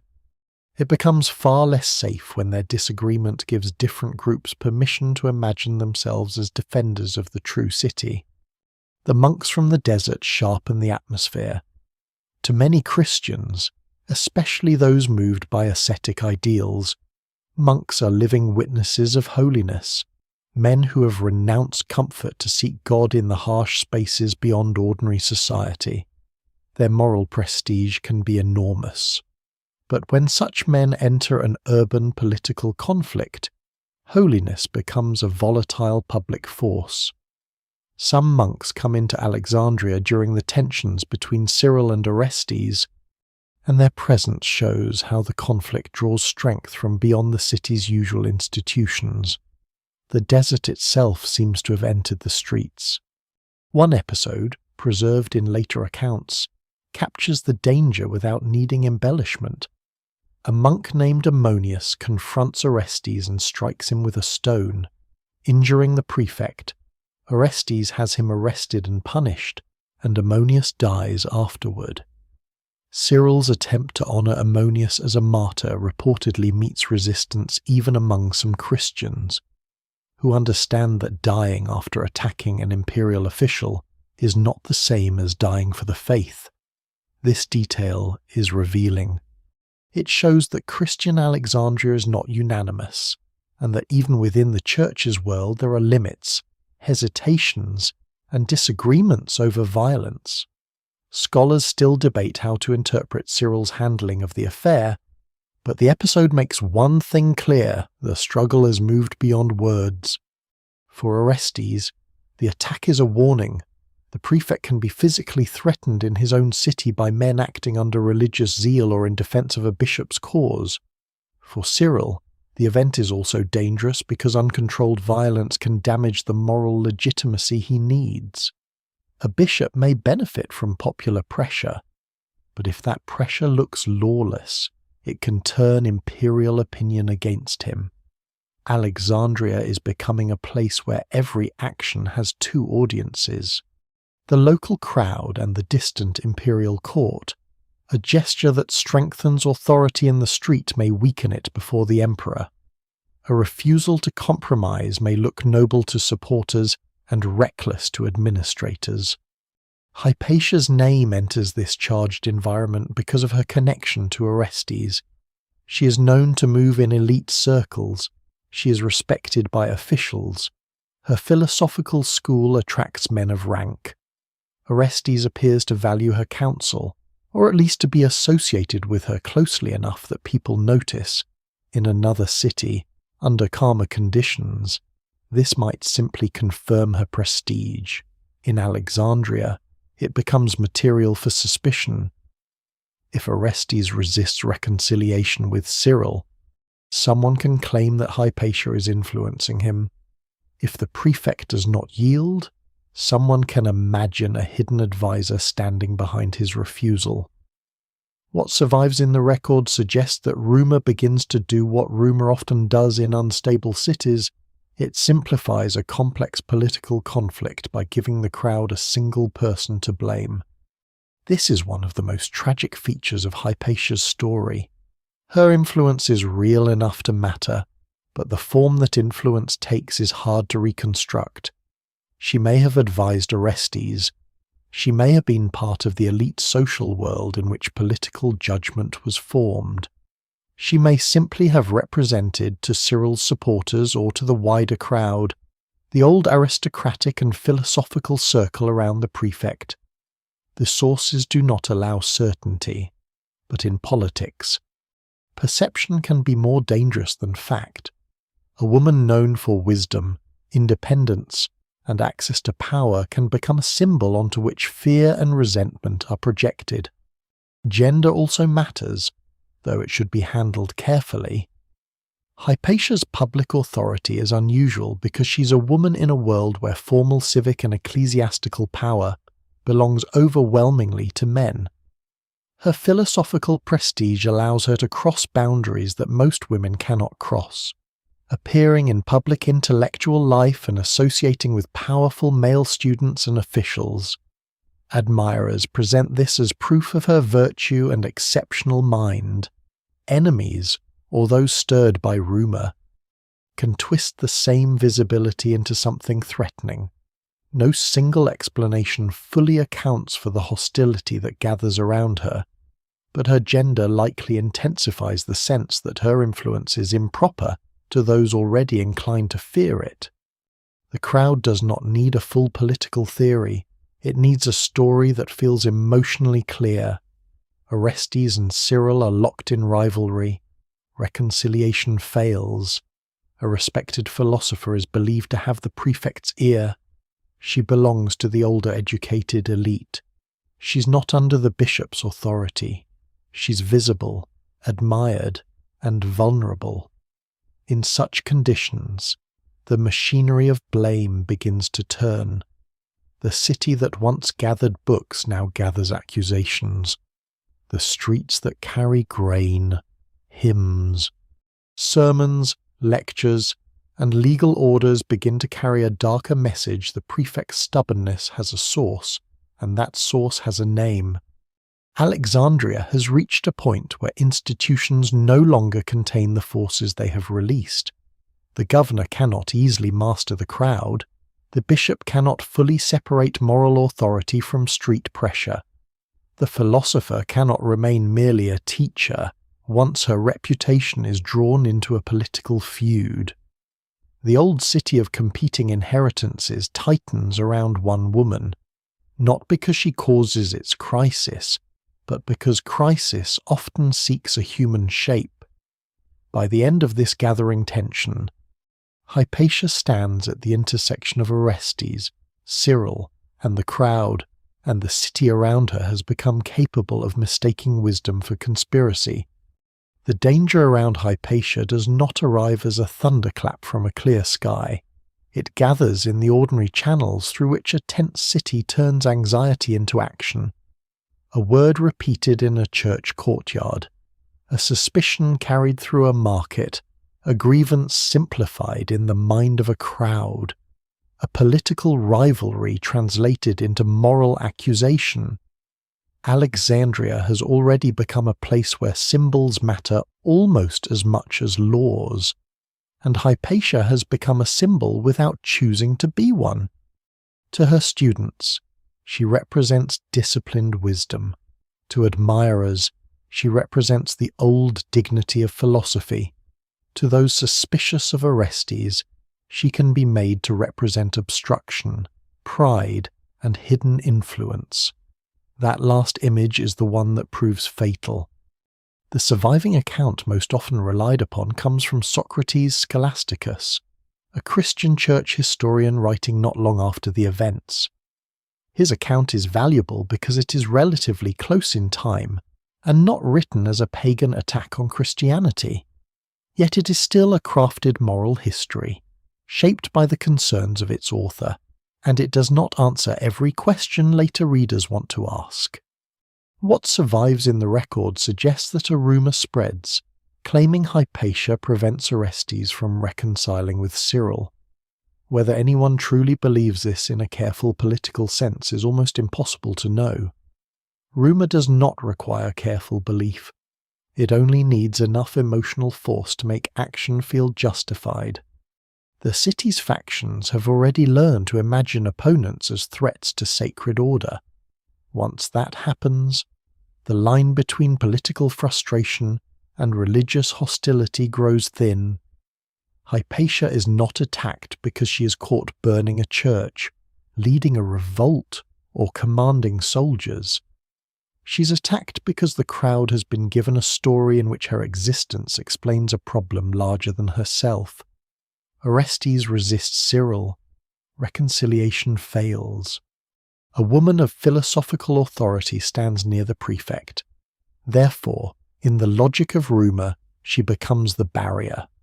It is a terrible simplification, and terrible simplifications are among the most dangerous forces in history.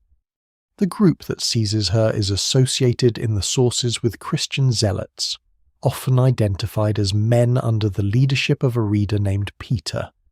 A reader is not a bishop, not a governor, not a general, but a lower clerical figure, someone attached to the structures of church life.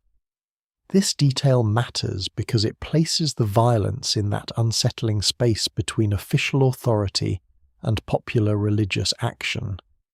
The evidence remains incomplete about who planned what, who encouraged whom, and how far responsibility reached. Later imagination often wants a direct command, a single author of the crime. The sources do not allow that certainty. They do allow a darker conclusion.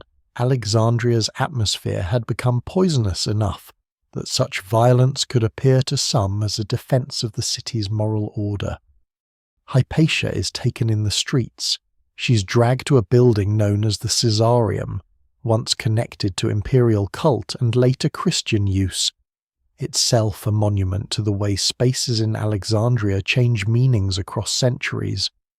The choice of place is grimly symbolic, even if it is not chosen for symbolism. An old imperial space, absorbed into the Christian city, becomes the setting for the destruction of a philosopher linked to older intellectual prestige and current political suspicion. The city's layers are not quiet beneath the surface. They press upward through the very stones. The killing itself should not be dressed in spectacle. The sources describe brutality, and later retellings have often lingered over it, using the horror to make Hypatia into an emblem of civilization murdered by fanaticism. The horror is real enough without embellishment. She is killed by a violent group. Her body is treated with desecration, and the remains are burned. That is the historical core, stark and devastating. But to turn the scene into theatrical excess risks losing the most important truth. This is not only an act against one woman's body, it is an act against the fragile possibility that intellectual prestige, civic restraint, and public disagreement can survive when rumour rules a city. Her death shocks because of who she is. Alexandria has seen violence before. It has seen riots, expulsions, temple destruction, factional hatred, and imperial punishment. But Hypatia's killing cuts differently through the memory of the city. She is not a military rival. She is not an armed rebel. She is a teacher. Her authority comes from mind, discipline, reputation, and the respect of students. When such a person can be pulled into the machinery of street violence, something has shifted in the moral imagination of the city. A philosopher has become punishable not for an action proven in court, but for the symbolic role others impose upon her. The aftermath reveals the discomfort her murder creates even within Christian memory. Socrates Scholasticus does not celebrate it. He presents it as a disgrace that damages Cyril and the Alexandrian Church. This is crucial. The story is not preserved only by enemies of Christianity, nor is it remembered only as pagan lament. A Christian historian recognizes that the murder stains the reputation of those associated with it.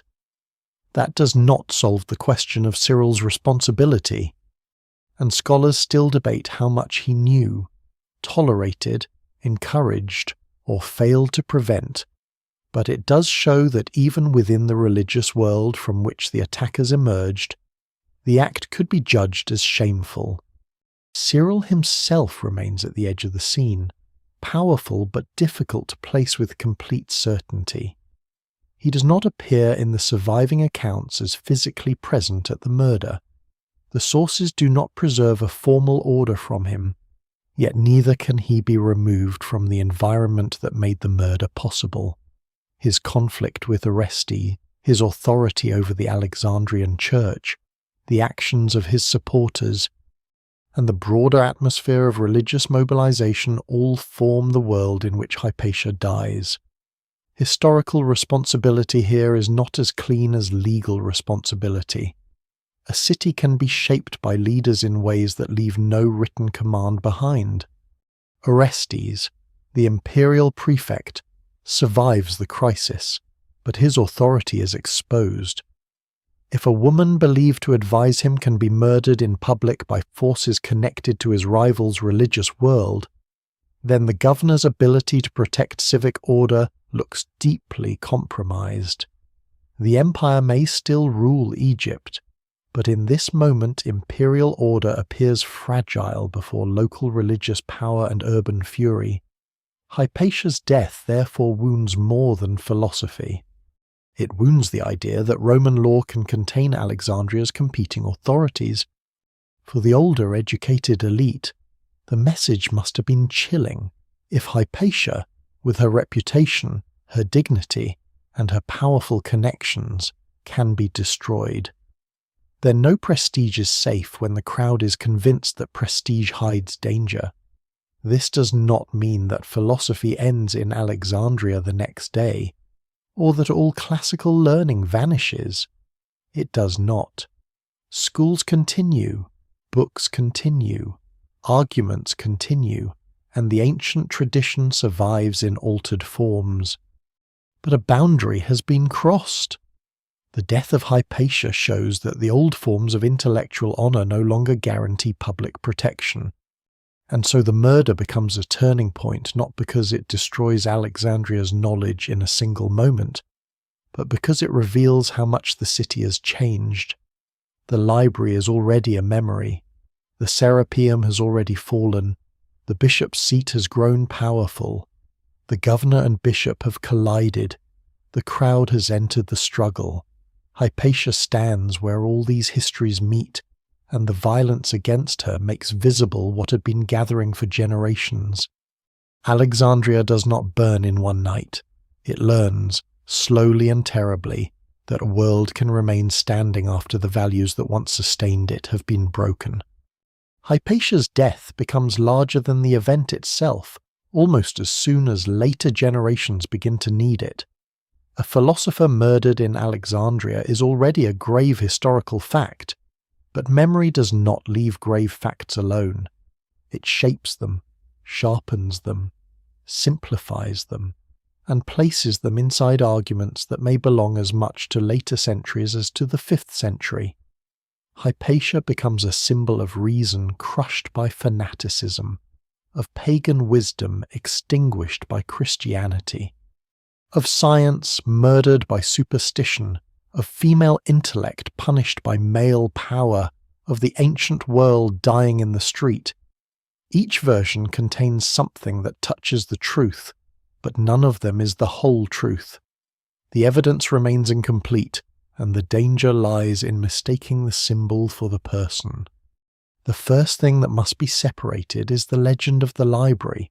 Hypatia is not killed while defending the great library of Alexandria. She is not the last librarian. Her death in 415 CE does not coincide with the burning of the ancient royal library. By the time she walks through Alexandria, the old royal institution has long since faded from clear historical view, and the Serapeum, the great temple complex associated with a later daughter library, has already been destroyed in 391. The timeline matters because it changes the meaning of her death. If she dies beside a burning library, the story becomes a single catastrophic ending. If she dies decades after the Serapeum's destruction, in a city still alive but deeply transformed, the story becomes more troubling. It is not about one night when knowledge vanishes. It is about a world in which the protections around certain kinds of knowledge have slowly weakened. This slower version is less cinematic, but more powerful. It shows that civilizations often lose their old centers of gravity before they fully understand the loss. The library becomes memory, the Serapeum becomes ruin. Classical education survives, but in narrower and more personal channels. The bishop's office grows stronger. Imperial administrators struggle to govern religiously mobilized streets. Philosophers still teach, but their authority no longer rests inside the same civic order. Hypatia's death matters because it occurs after these changes have already happened. She does not die at the beginning of Alexandria's transformation. She dies after transformation has made her exposed. The second legend to handle carefully is the idea that Hypatia is murdered simply because she is a scientist. The word scientist itself belongs to a later world. Hypatia is a mathematician, astronomer, philosopher, and teacher. But these roles are woven together through late antique ideas of wisdom, virtue, and the soul. Her mathematics is not modern laboratory science. Her astronomy belongs to the inherited geometrical cosmos of ancient scholarship. Her philosophy is not secular rationalism in the modern sense. To call her a scientist is understandable in a broad, popular way, but it risks removing her from her own world. She stands for disciplined reason. Yes, but that reason is part of a philosophical and spiritual life, not a modern campaign against religion. The third legend is the clean war between pagans and Christians. Hypatia is often remembered as a pagan philosopher killed by Christians, and at a basic level that description has historical weight. The attackers are associated with Christian zeal, and Hypatia belongs to a non-Christian philosophical tradition. Yet the city around her is not divided into ignorance on one side and learning on the other. Many Christians are educated. Many Christian leaders use Greek philosophy and rhetoric. Hypatia's own student Synesius becomes a bishop while continuing to revere her. Orestes, the prefect connected to her, is not simply a pagan champion against the church. The conflict that surrounds her is Christian, imperial, civic, personal, and political at the same time. No single explanation fully accounts for it. This does not excuse the violence or dilute its horror. It only makes the history more exact. Hypatia is killed by men acting in a Christianized urban culture where religious hostility has become entangled with factional politics. The rumor that she prevents reconciliation between Orestes and Cyril gives the violence its immediate logic. Her philosophical identity, public authority, elite connections, gender, and independence make that rumor easier to weaponize. The killing is not random, but neither is it reducible to one abstract cause. It emerges from a city where many pressures have found one human target. Later sources pull her in different directions. Socrates Scholasticus, writing as a Christian historian, treats her murder as a disgrace and connects it to the damage done to Cyril's reputation. Damasius, writing later from a philosophical perspective, makes the contrast between Hypatia's wisdom and her killer's brutality even sharper. John of Nikiu, writing much later, presents a hostile view of Hypatia, reflecting a tradition more willing to see her as dangerous. These sources do not merely record memory, they shape it. Each writer has a world to defend, a moral point to make, and an audience that understands the past through inherited loyalties. What survives in the record suggests that Hypatia's death was never just an event. It was an argument. That argument grows with time. In the Enlightenment, Hypatia becomes useful to writers who want to criticize religious intolerance and defend reason against clerical power. In modern retellings, she becomes a martyr for science, sometimes placed beside the imaginary burning shelves of a library that was not there in the way the legend says. In feminist history, she becomes a rare ancient woman whose intellectual authority cannot be ignored, and whose death exposes the vulnerability of women who enter public worlds controlled by men. In popular culture, she becomes almost luminous, the beautiful philosopher standing at the edge of darkness. Each memory reveals the needs of the age remembering her. But if every age remakes Hypatia, something in the original story resists being used too easily. She was not an isolated genius floating above society. She belonged to networks of students and patrons. She taught within a tradition inherited from earlier Alexandrian mathematics and philosophy. She lived in a city where Christian and classical worlds overlapped more than later polemics admit. She died because politics, religion, rumor, and urban violence converged with lethal force. Her true significance is not weakened by these complexities, it is strengthened by them. A simplified Hypatia can only symbolize one thing. The historical Hypatia reveals an entire world under pressure.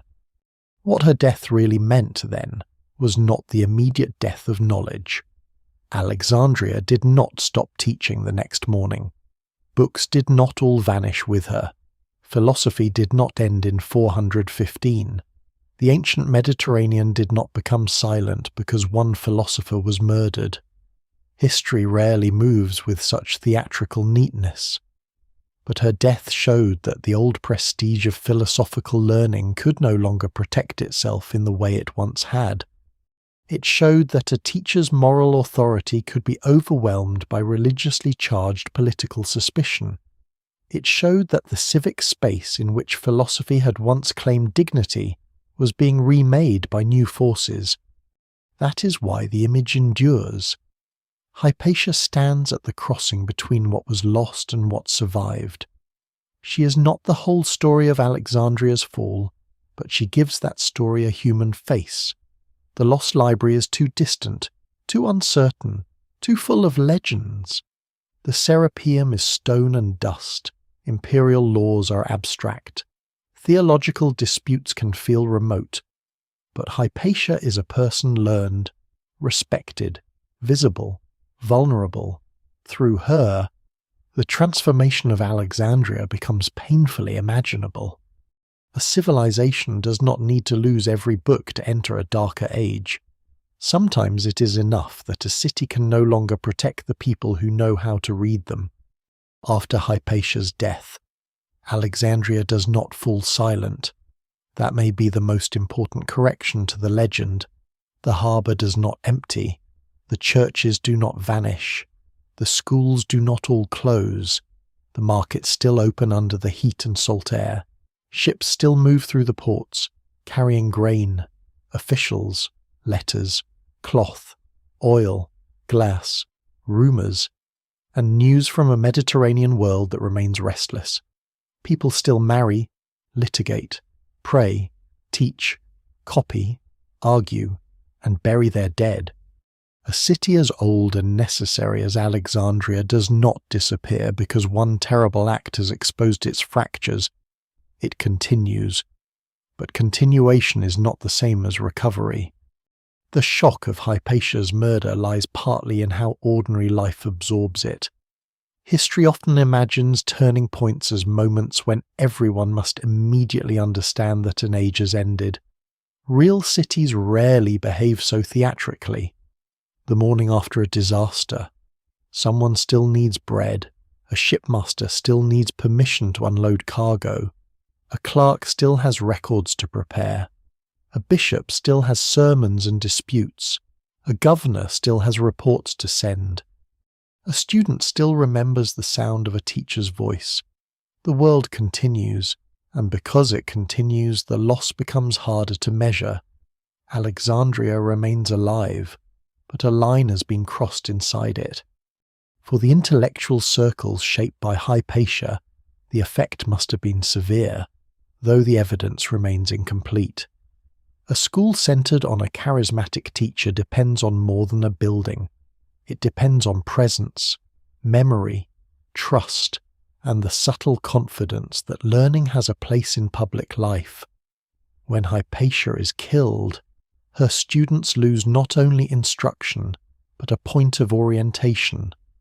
Some may leave Alexandria, some may withdraw into private life, some may continue their work under other teachers or in other cities. The record does not preserve their choices in detail.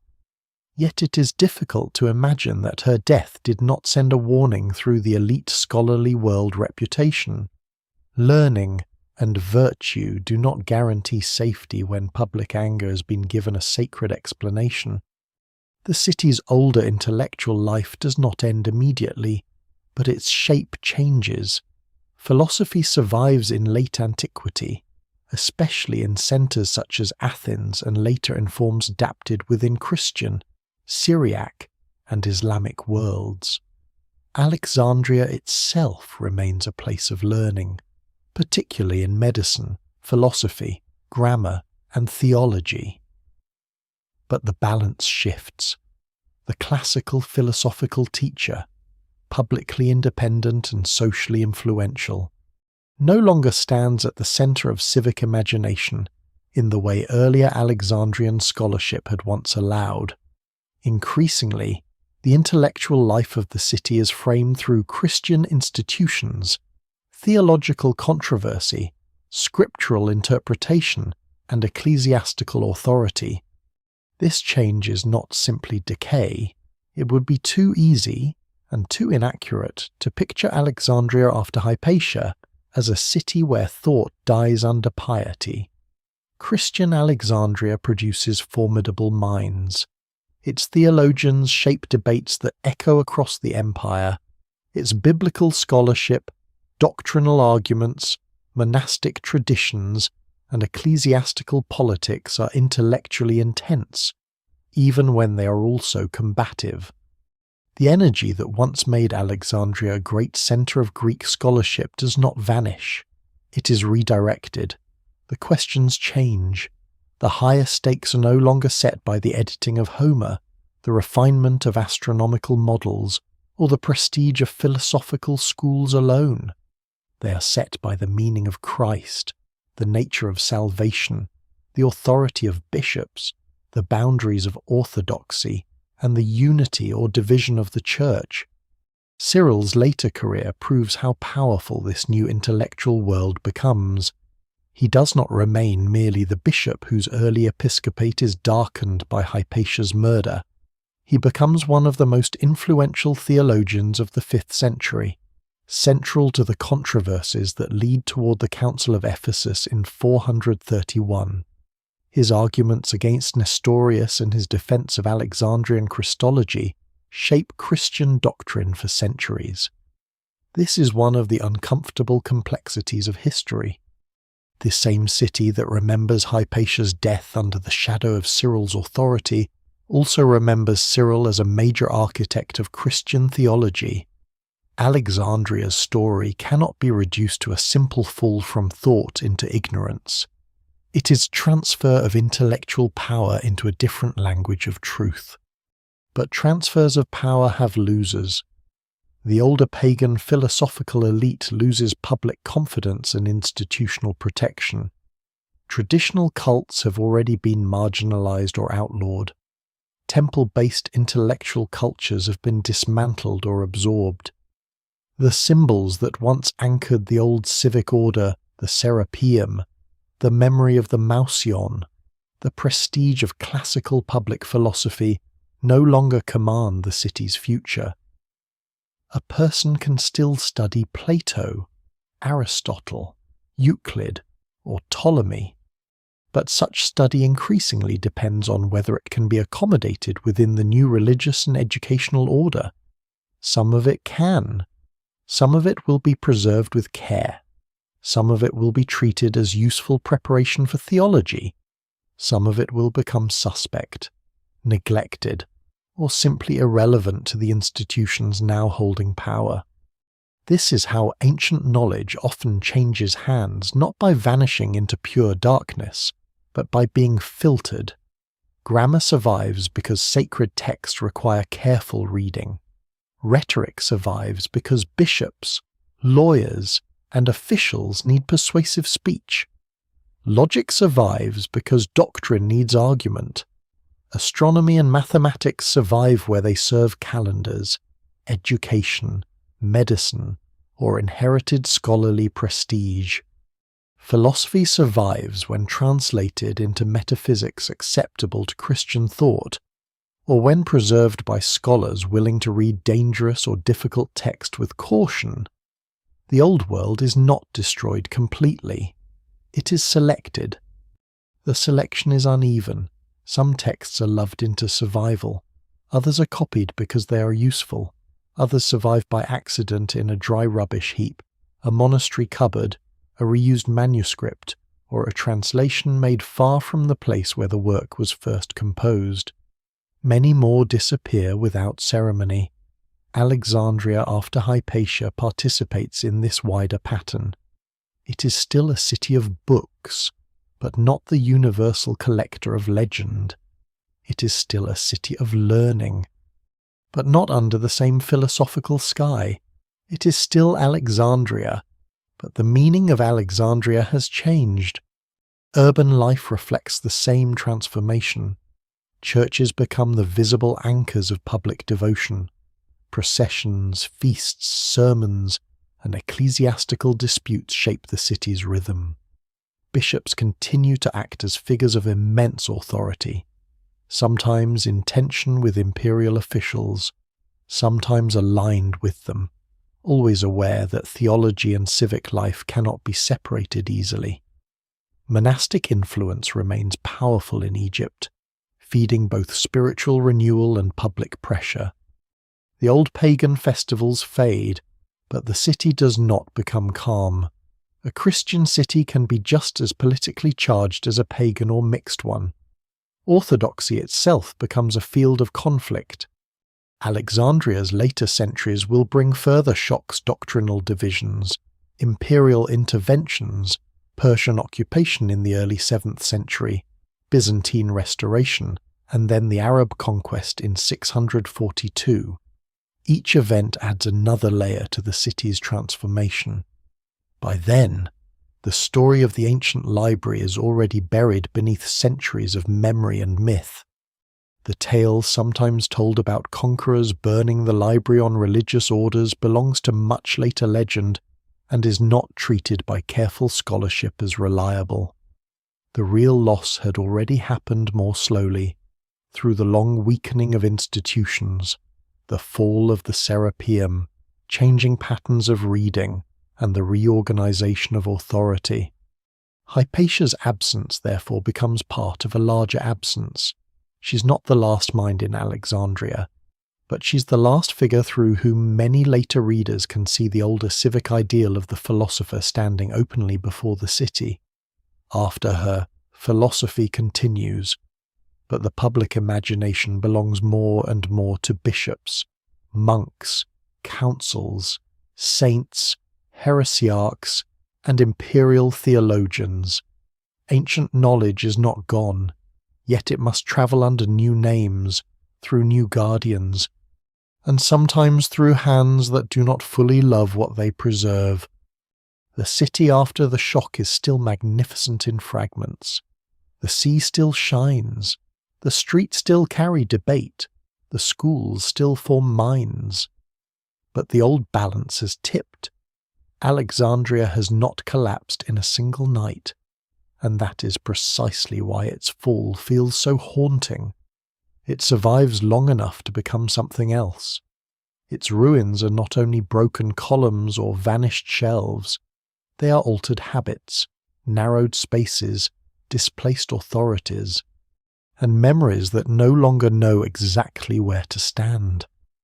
Hypatia's death does not end Alexandria, but it reveals the cost of the city's transformation. A world can continue after losing something essential, and only later understand how deep the loss has gone. Alexandria's transformation belongs to a wider ruin, but ruin is a dangerous word because it makes change sound simpler than it is. The ancient Mediterranean does not end like a building collapsing into dust while everyone watches from the street. It shifts, hardens, fragments, adapts, and forgets unevenly. Some cities shrink, some institutions vanish, some roads remain in use while the governments that built them become memories. Some temples are closed, converted, stripped, or left to weather. Some schools continue under new patrons and new rules. Some books disappear forever, while others cross languages and religions with astonishing persistence. The world of Hypatia is not the final page of antiquity, but it is part of the moment when older forms of civic, religious, and intellectual life are being rearranged beyond recognition. Across the Mediterranean, the structures that once supported classical urban culture are under strain.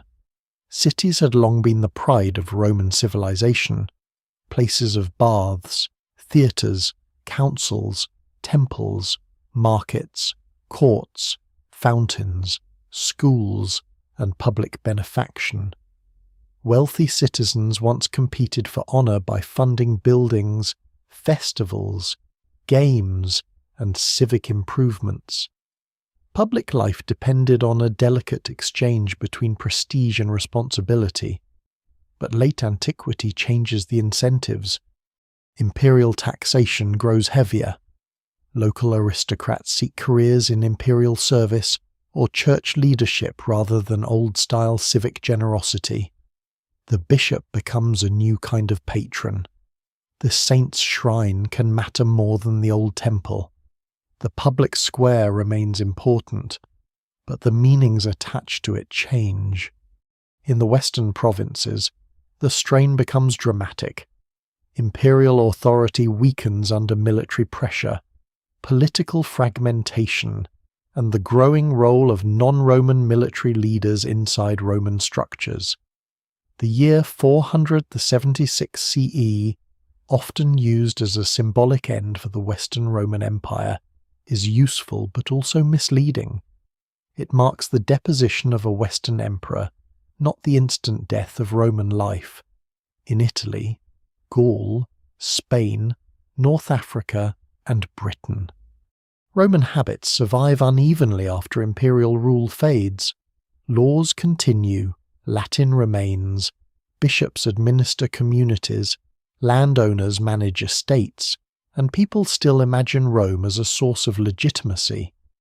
Yet the old imperial centre no longer holds the Western world together in the same way. What survives in the record suggests not one fall, but many local endings. The Eastern Empire, where Alexandria belongs, is more resilient. Constantinople remains powerful. Imperial administration continues. Armies still march under Roman authority. Taxes are collected, laws issued, and councils summoned, and cities governed. Yet resilience does not mean stillness. The Eastern Roman world is becoming more openly Christian, more theologically defined, and more centered on Constantinople's imperial court. Alexandria, Antioch, Jerusalem, and other cities remain crucial. But they live within a hierarchy different from the one that shaped the Hellenistic and early Roman ages. Ancient prestige is not erased, but it is subordinated to new forms of power. The temples show the change with particular clarity. For centuries, temples had been more than religious buildings. They were archives, treasuries, landholders, employers, artistic centres, and monuments of civic identity. Their calendars structured public time. Their rituals connected cities to gods, ancestors, and landscapes. When imperial Christian policy turns increasingly against traditional cults, the closing or destruction of temples removes more than worship. It disrupts old economies of memory. Priests lose roles. Ritual expertise loses public legitimacy. Sacred libraries, inscriptions, statues, and offerings become vulnerable to neglect, reuse, or intentional destruction. Scholars still debate the pace and local variation of this process, because some temples fade quietly while others fall violently, but the overall direction is unmistakable.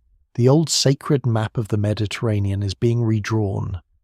One surprising detail is how often destruction and preservation occupy the same hands. A statue may be smashed for religious reasons, while the marble is reused in the church wall. A pagan philosophical term may be rejected in one sermon and absorbed into Christian theology in another. A classical author may be condemned as morally dangerous yet copied because his language is useful for education. Late antiquity is full of these contradictions. It is not a simple war between memory and oblivion. It is a world deciding, case by case, what can be baptized, what must be silenced, what can be ignored, and what must be fought. Schools also change.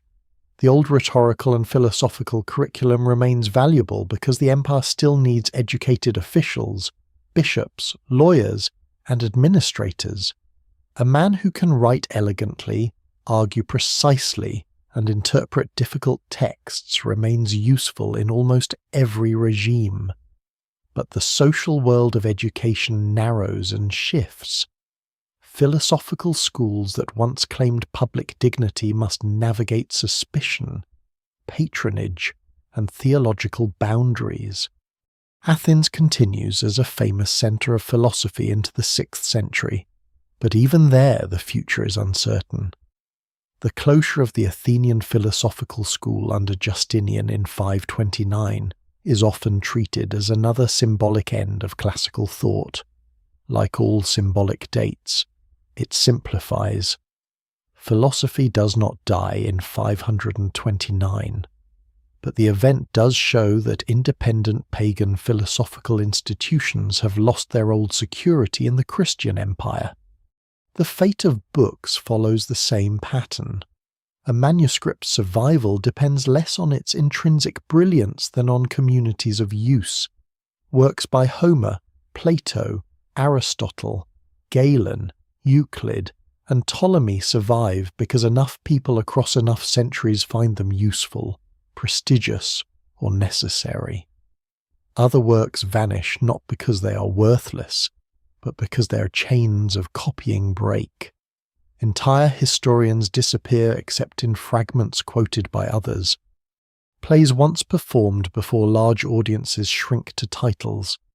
Scientific treatises known by reputation leave no complete text. The ancient world's library is not burned once, it is filtered by centuries. War accelerates the filtering. Cities suffer sieges, sackings, economic contraction, and population change. Trade routes shift. The maintenance of aqueducts, baths, theatres, and public buildings becomes harder. In some places, urban life contracts into fortified cores. In others, old monumental spaces are quarried for new construction. A theatre becomes a source of stone. A temple colonnade becomes a church facade. A statue base becomes building material. The past is not always revered as heritage. Sometimes it's simply useful stone waiting to be cut. Yet the wider ruin of antiquity is also a story of unexpected endurance. Roman law survives and is codified. Greek philosophy passes into Christian, Syriac, and later Arabic traditions. Medical learning travels through translations and commentaries. Monasteries become places where texts are copied, though not always the texts modern readers most wish had survived. Bishops preserve civic leadership in towns where older institutions weaken. The Christian liturgical year gives new rhythm to time. The empire in the East continues to call itself Roman for centuries. Ruin and continuity walk together, as they often do. Alexandria's place in this wider transformation is therefore both special and representative. It is special because its ancient fame is unmatched. The lighthouse, the library, the Mousillon, the Serapeum, Hypatia, and the dream of universal knowledge make it one of the great symbols of human memory. But it is representative because its losses resemble losses happening elsewhere. The old temple order fades. Classical education is reinterpreted. Civic authority competes with episcopal authority. Manuscripts survive by selection. Public space is Christianized. A cosmopolitan city discovers that mixture can produce brilliance, but also conflict when the rules of belonging change. Hypatia's death becomes part of this wider ruin, not because she is the final scholar of antiquity, but because her life reveals the pressure on a particular kind of ancient authority. The philosopher as public guide, independent of church office and rooted in classical prestige, still exists in her, but the ground beneath that role is unstable. Around her, the Mediterranean is producing new centres of gravity: bishops, councils, monasteries, imperial theology, Christian law, and holy places. Older knowledge does not disappear, but it must pass through these centres or survive at their edges. The ancient world in ruins, then, is not silent. It is full of voices, many of them arguing over what the ruins mean. Some mourn the old gods, some celebrate their defeat, some copy Plato by lamplight while defending Christian doctrine by day. Some strip marble from temples and build churches that will themselves one day become ruins. Alexandria stands within this immense transformation, like a city made of overlapping transparencies. Beneath the Christian streets lie Greek avenues. Beneath the Greek city lies Egyptian earth. Beneath the memory of Hypatia lies the longer memory of institutions already gone. The fall is not one event. It is the long, uneven sound of an ancient world becoming another world while still using the stones, words, and dreams of the one before. Knowledge survives best when it refuses to remain in one place. Alexandria's legend is built around gathering, around the dream that texts from every shore might be drawn into one city and protected by royal power, scholarly discipline, and the prestige of the muses. But the deeper history of ancient learning suggests almost the opposite lesson. A book locked inside one institution is vulnerable to that institution's fate. A text copied in many lands, translated into several languages, taught by rival communities, argued over by people who do not even agree with one another, has a stranger and stronger life. It can pass through the hands of those who love it, those who fear it, those who only need it for grammar, those who adapt it for theology, those who preserve it by accident, and those who misunderstand it just enough to keep copying it. After Alexandria's old scholarly order weakens, Greek learning does not vanish into a single darkness. It travels. Some of it remains in Greek-speaking cities of the Eastern Mediterranean, where schools, churches, doctors, philosophers, and officials continue to use inherited texts. Some of it moves into Christian libraries, where classical works can be preserved because they serve education, argument, medicine, astronomy, or rhetoric. Some of it passes into Syriac, a language of extraordinary importance in the intellectual life of late antique and early medieval Christianity. Some of it later enters Arabic, where scholars working under Islamic rule translate, debate, criticize, expand, and transform the inheritance of Greece, Persia, India, and the Near East into one of the great scientific cultures of the medieval world. This survival is not sentimental. It is selective, practical, uneven, and sometimes ruthless. No council of wisdom decides calmly which books humanity will keep. A medical treatise may survive because physicians need it. Aristotle may survive because logic becomes useful in theology and philosophy. Euclid survives because geometry continues to train minds in demonstrable order. Ptolemy survives because astronomy, astrology, calendars, geography, and mathematical modelling remain powerful tools. Plato survives in partial and shifting ways because his metaphysics speaks to late antique and medieval concerns about soul, cosmos, and divine reality. Other authors disappear because their communities of use vanish. The evidence remains incomplete, but the pattern is clear. Preservation is not a monument. It is a chain of decisions. Monasteries become one part of that chain, though not in the simple way sometimes imagined. The monk copying a manuscript in a quiet room is a powerful image, and in many places monastic copying does help preserve texts. But monasteries are not universal archives of classical antiquity. Their first responsibility is religious life scripture, liturgy, sermons, saints' lives, theological works, rules, letters, and spiritual instruction. Classical texts survive in monastic settings when they can fit the needs, interests, or educational traditions of those communities. Sometimes a pagan author is copied because his language is beautiful. Sometimes a philosophical text survives because it helps train the mind. Sometimes old parchment is scraped and reused, leaving traces of earlier works beneath later Christian writing. Survival can be devotion, but it can also be recycling. The Syriac world offers another passage. In cities and schools across Syria and Mesopotamia, Christian scholars translate Greek philosophical, medical, and scientific works into Syriac, often for teaching and theological debate. This movement does not merely transfer words from one language to another. Translation forces interpretation. A Greek concept must find a new body in another tongue. Technical vocabulary must be created, adapted, or borrowed.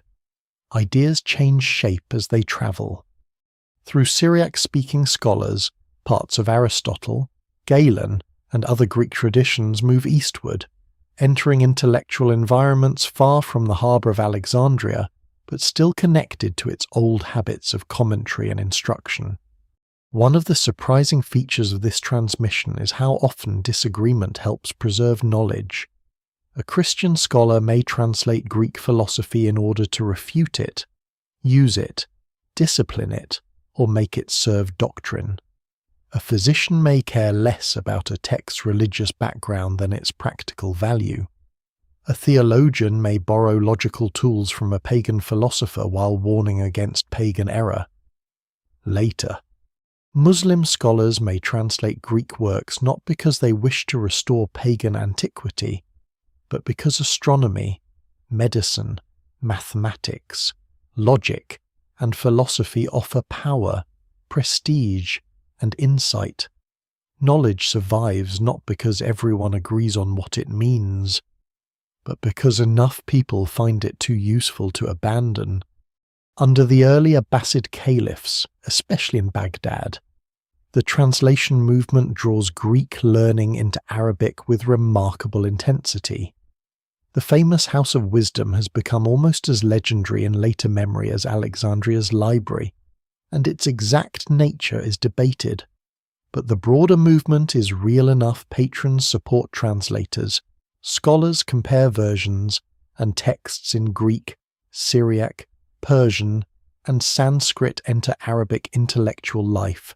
Works of Aristotle, Galen, Euclid, Ptolemy, and many others are translated, studied, corrected, and expanded. The ancient inheritance does not merely sit in storage, it becomes active again. Arabic-speaking scholars do not function as passive guardians of Greek thought. They challenge it, extend it, and sometimes overturn parts of it. Mathematicians develop algebraic methods and refine numerical techniques. Astronomers test and adjust Ptolemaic models. Physicians read Galen while building clinical and encyclopedic traditions of their own. Philosophers engage Aristotle and Plato through new metaphysical and theological questions. Optics, geography, pharmacology, mechanics, and logic all develop through a culture of commentary and critique. What began in Greek does not remain Greek. It becomes part of a larger Afro-Eurasian conversation. Alexandria is present in that conversation like an ancestor whose face has blurred. Euclid's geometry, Ptolemaic astronomy, Galenic medicine, and the habits of commentary associated with Hellenistic and late antique scholarship continue to matter long after the city's old institutions have faded. The line is not always direct, and it should not be exaggerated. A text may pass through many centres before reaching Baghdad, Damascus, Harran, Edessa, Constantinople, or later Toledo. But the Alexandrian style of disciplined explanation, mathematical structure, and authoritative commentary leaves traces in the intellectual machinery that carries ancient learning forward. Eventually, parts of this inheritance return westward into Latin Europe. From the 12th century onward, translation centres in places such as Toledo help bring Arabic versions of Greek philosophical and scientific works, along with original Arabic scholarship, into Latin. Medieval European scholars encounter Aristotle in fuller form, study medicine through Arabic authorities, learn astronomy through tables and commentaries shaped by centuries of transmission, and rediscover mathematical traditions that had moved through languages and empires. The path is not a straight line from Athens to Rome to modern Europe. It is a winding route through Alexandria, Antioch, Edessa, Nisibis, Constantinople, Baghdad, Cairo, Cordoba, Toledo, Palermo, and many other places. Human knowledge survives by becoming difficult to own. This is where Hypatia's story widens beyond her city. She belongs to a chain of teachers who keep older methods alive when institutions are fragile. She does not preserve all ancient knowledge, and her death does not stop its transmission. But she represents one vulnerable point in the chain: the living teacher, the person who can make a difficult text speak. Later translators and commentators perform a similar work in other languages. They stand between dead pages and new students. They decide what a word means, how an argument should be arranged, which diagram clarifies the proof, which passage must be corrected, and which inherited authority deserves trust. The survival of knowledge elsewhere does not erase Alexandria's loss. It makes the loss more complicated. Many works are gone forever. Many names survive only as fragments. Many arguments once famous are now shadows quoted by opponents. The vanished library remains a wound, even if its death took centuries rather than one night. But the survival of anything at all is astonishing. Against fire, damp, war, neglect, censorship, indifference, and the death of languages, some texts endure. They endure because people who never met one another, separated by religion, empire, and language, continue the labor of copying and understanding. So Alexandria falls and does not fall. Its buildings change, its institutions fade, its philosophers become memories, and its old dream of gathering the world into one place proves impossible. Yet pieces of that dream escape. They move through monastic shelves, Syriac translations, Arabic commentaries, Byzantine manuscripts, Jewish and Christian scholars, Muslim astronomers, Latin translators, and classrooms centuries removed from the sea wind of Egypt. The city loses its ancient centre. But knowledge survives by becoming a traveller. It leaves the harbour in fragments, and those fragments, carried through unfamiliar hands, become part of the world that comes after. Alexandria remains most powerful where it is least visible. The city people remember is not quite the city that survives in stone, and the city that survives in stone is not quite the one that once stood beneath the sun. The shoreline has shifted. Earthquakes have broken monuments. The sea has swallowed parts of the ancient royal quarter. Later streets have been built over earlier streets, and beneath the modern city lie layers of Greek ambition, Egyptian inheritance, Roman administration, Christian transformation, Islamic renewal, medieval rebuilding, and modern noise. Alexandria is not a single ruin waiting to be uncovered. It is a city beneath memory, and memory has never been careful with it. The imagination still searches for the library first. It wants corridors of scrolls, the smell of papyrus, the sound of scholars debating under painted ceilings, the sense that all knowledge once had an address. Archaeology cannot give that image back in the form people desire. No excavated hall has appeared with a sign declaring itself the Great Library. No ash-filled archive has solved the mystery. No complete catalogue has risen from the sand. The evidence remains incomplete, and scholars still debate the scale, location, organisation, and final stages of Alexandria's ancient book collections. Yet absence does not mean emptiness. The missing library has become one of the most powerful ruins in human thought, precisely because it is not fully recoverable. The city's physical remains tell a different story from legend, quieter and more fragmented: columns, catacombs, foundations, inscriptions, statues, reused stones, and submerged blocks speak of a place repeatedly remade. Underwater archaeology in the eastern harbour has revealed pieces of the ancient city that sank or collapsed into the sea over centuries. Royal monuments, architectural fragments, statues, and traces of a coastline once crowded with palaces and sacred spaces. These remains do not restore the world of the Ptolemies whole, but they make the loss tangible. Alexandria is not only a story told by writers, it is a landscape broken into pieces, some under streets, some under waves. The Serapeum, too, survives more as memory and partial ruin than as the towering sacred complex it once was. Its destruction in 391 stands as one of the clearest moments when the old religious city yields publicly to the Christian one. But even there the surviving traces resist simplicity. A temple can be destroyed, but its stones may be reused. A god can lose public worship, but his name remains in texts. A sacred hill can become a different kind of sacred space. The end of the Serapeum is real, yet it is not a clean erasure. Alexandria's past is not wiped away like writing from wax. It is overwritten, and the older lines sometimes show through. Hypatia belongs to this same pattern of overwritten memory.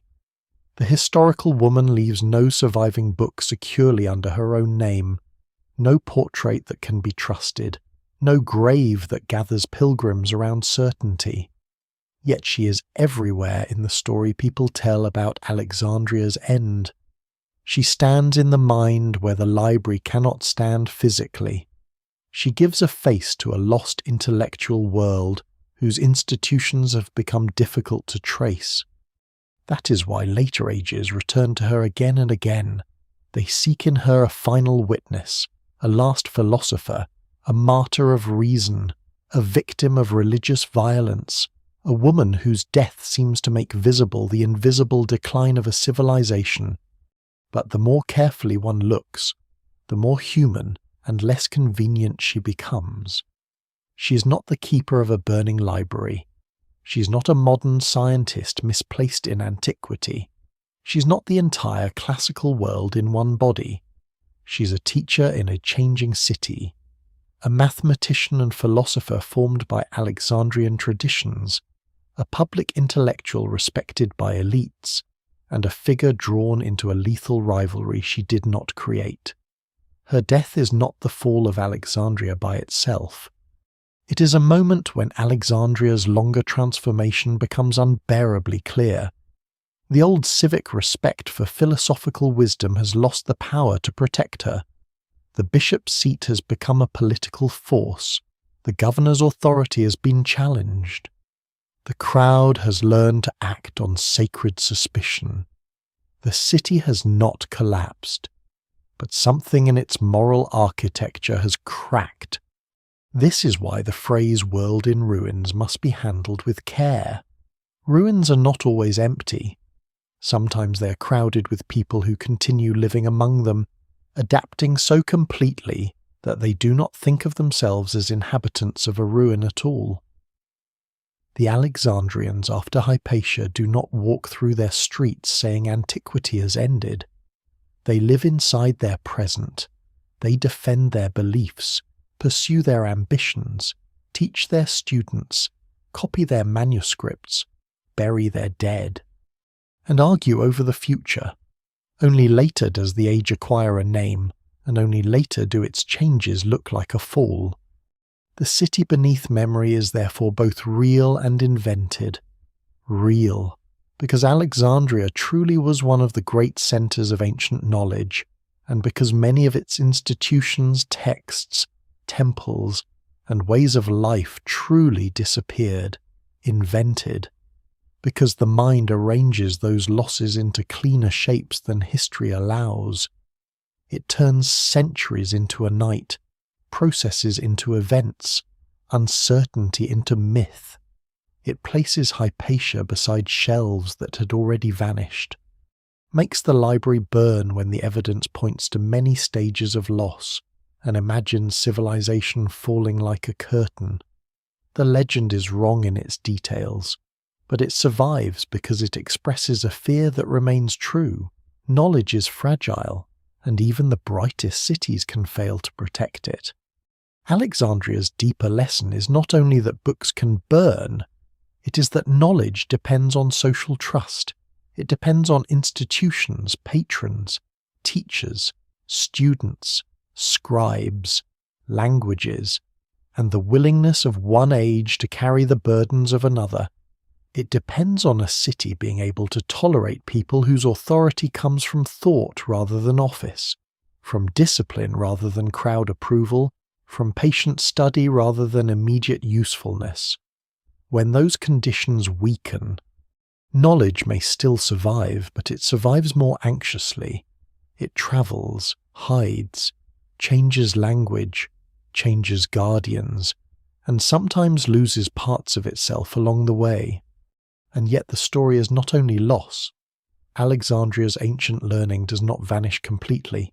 Fragments escape, methods survive, texts move east and west, mathematics, astronomy, medicine, logic, and philosophy pass through Christian, Jewish, Muslim, Syriac, Greek, Arabic, and Latin hands. The dream of a single universal library fails, but a wider and messier human library emerges across centuries, made not from one building but from countless acts of copying, teaching, translating, and remembering. Hypatia dies, but the disciplines she served do not die with her. The Serapeum falls, but the questions once studied in Alexandria travel far beyond Egypt. The city loses its old centre, but its influence becomes difficult to contain. So the final image of Alexandria should not be a single fire. It should be the harbour at evening, the sea darkening around broken stones, the lighthouse long gone, the old palaces beneath the water, the streets still alive above buried foundations, and the memory of a philosopher moving through a city that both honoured and endangered her. It should be a place where the past is not dead, but submerged, not silent, but difficult to hear clearly. Alexandria teaches that civilizations rarely disappear in the way legends say they do. They change their language, they change their gods, they change their schools, they forget some names and preserve others. They leave behind ruins, stories, errors, warnings, and fragments bright enough to cross the dark. At the end, Alexandria recedes into the sound of water. The great arguments fade, the streets empty, the crowds that once shouted for bishops, governors, teachers, doctrines, bread, and victory become part of the long human silence beneath history. The sea moves over stones that once held palaces. Sand gathers where footsteps once crossed courtyards. Names once spoken with fear or admiration become marks in manuscripts, then subjects of debate, then symbols carried by people who live in worlds the dead could not have imagined. Hypatia remains there, not as a perfect legend, but as a fragile point of light. She is easier to mythologize than to know, and perhaps that is why she endures. The record gives only fragments, but the fragments are enough to suggest a life built around discipline, teaching, clarity, and public respect. Her death does not extinguish ancient knowledge, yet it reminds the present how easily a society can turn against the people who hold difficult memory. It reminds us that books are fragile, but so are teachers. Libraries are fragile, but so are the habits that make libraries matter. Alexandria itself becomes a warning softened by distance. It warns that no city, however brilliant, owns the future. It warns that knowledge gathered in one place still needs courage, patience, and renewal. It warns that a civilization can continue after losing something essential, because daily life is strong enough to cover deep wounds. But it also offers a quieter consolation. Not everything is lost. Some words survive, some diagrams are copied, some stars are measured again. Some questions pass from one language into another, from one faith into another, from one century into the next. The ancient city does not return. The library does not open its doors. The Serapeum does not rise again above the hill. Hypatia does not step back into the street with her students around her. But the memory of Alexandria remains, scattered like light on moving water. It asks the living to listen more carefully to ruins, to distrust easy endings, and to notice the long labour by which human beings carry meaning through time. And somewhere in that last quiet image, the harbour darkens. The desert waits beyond the city, and the sea keeps moving over the stones, holding what it can, hiding what it must, while the story of Alexandria drifts onward into the night,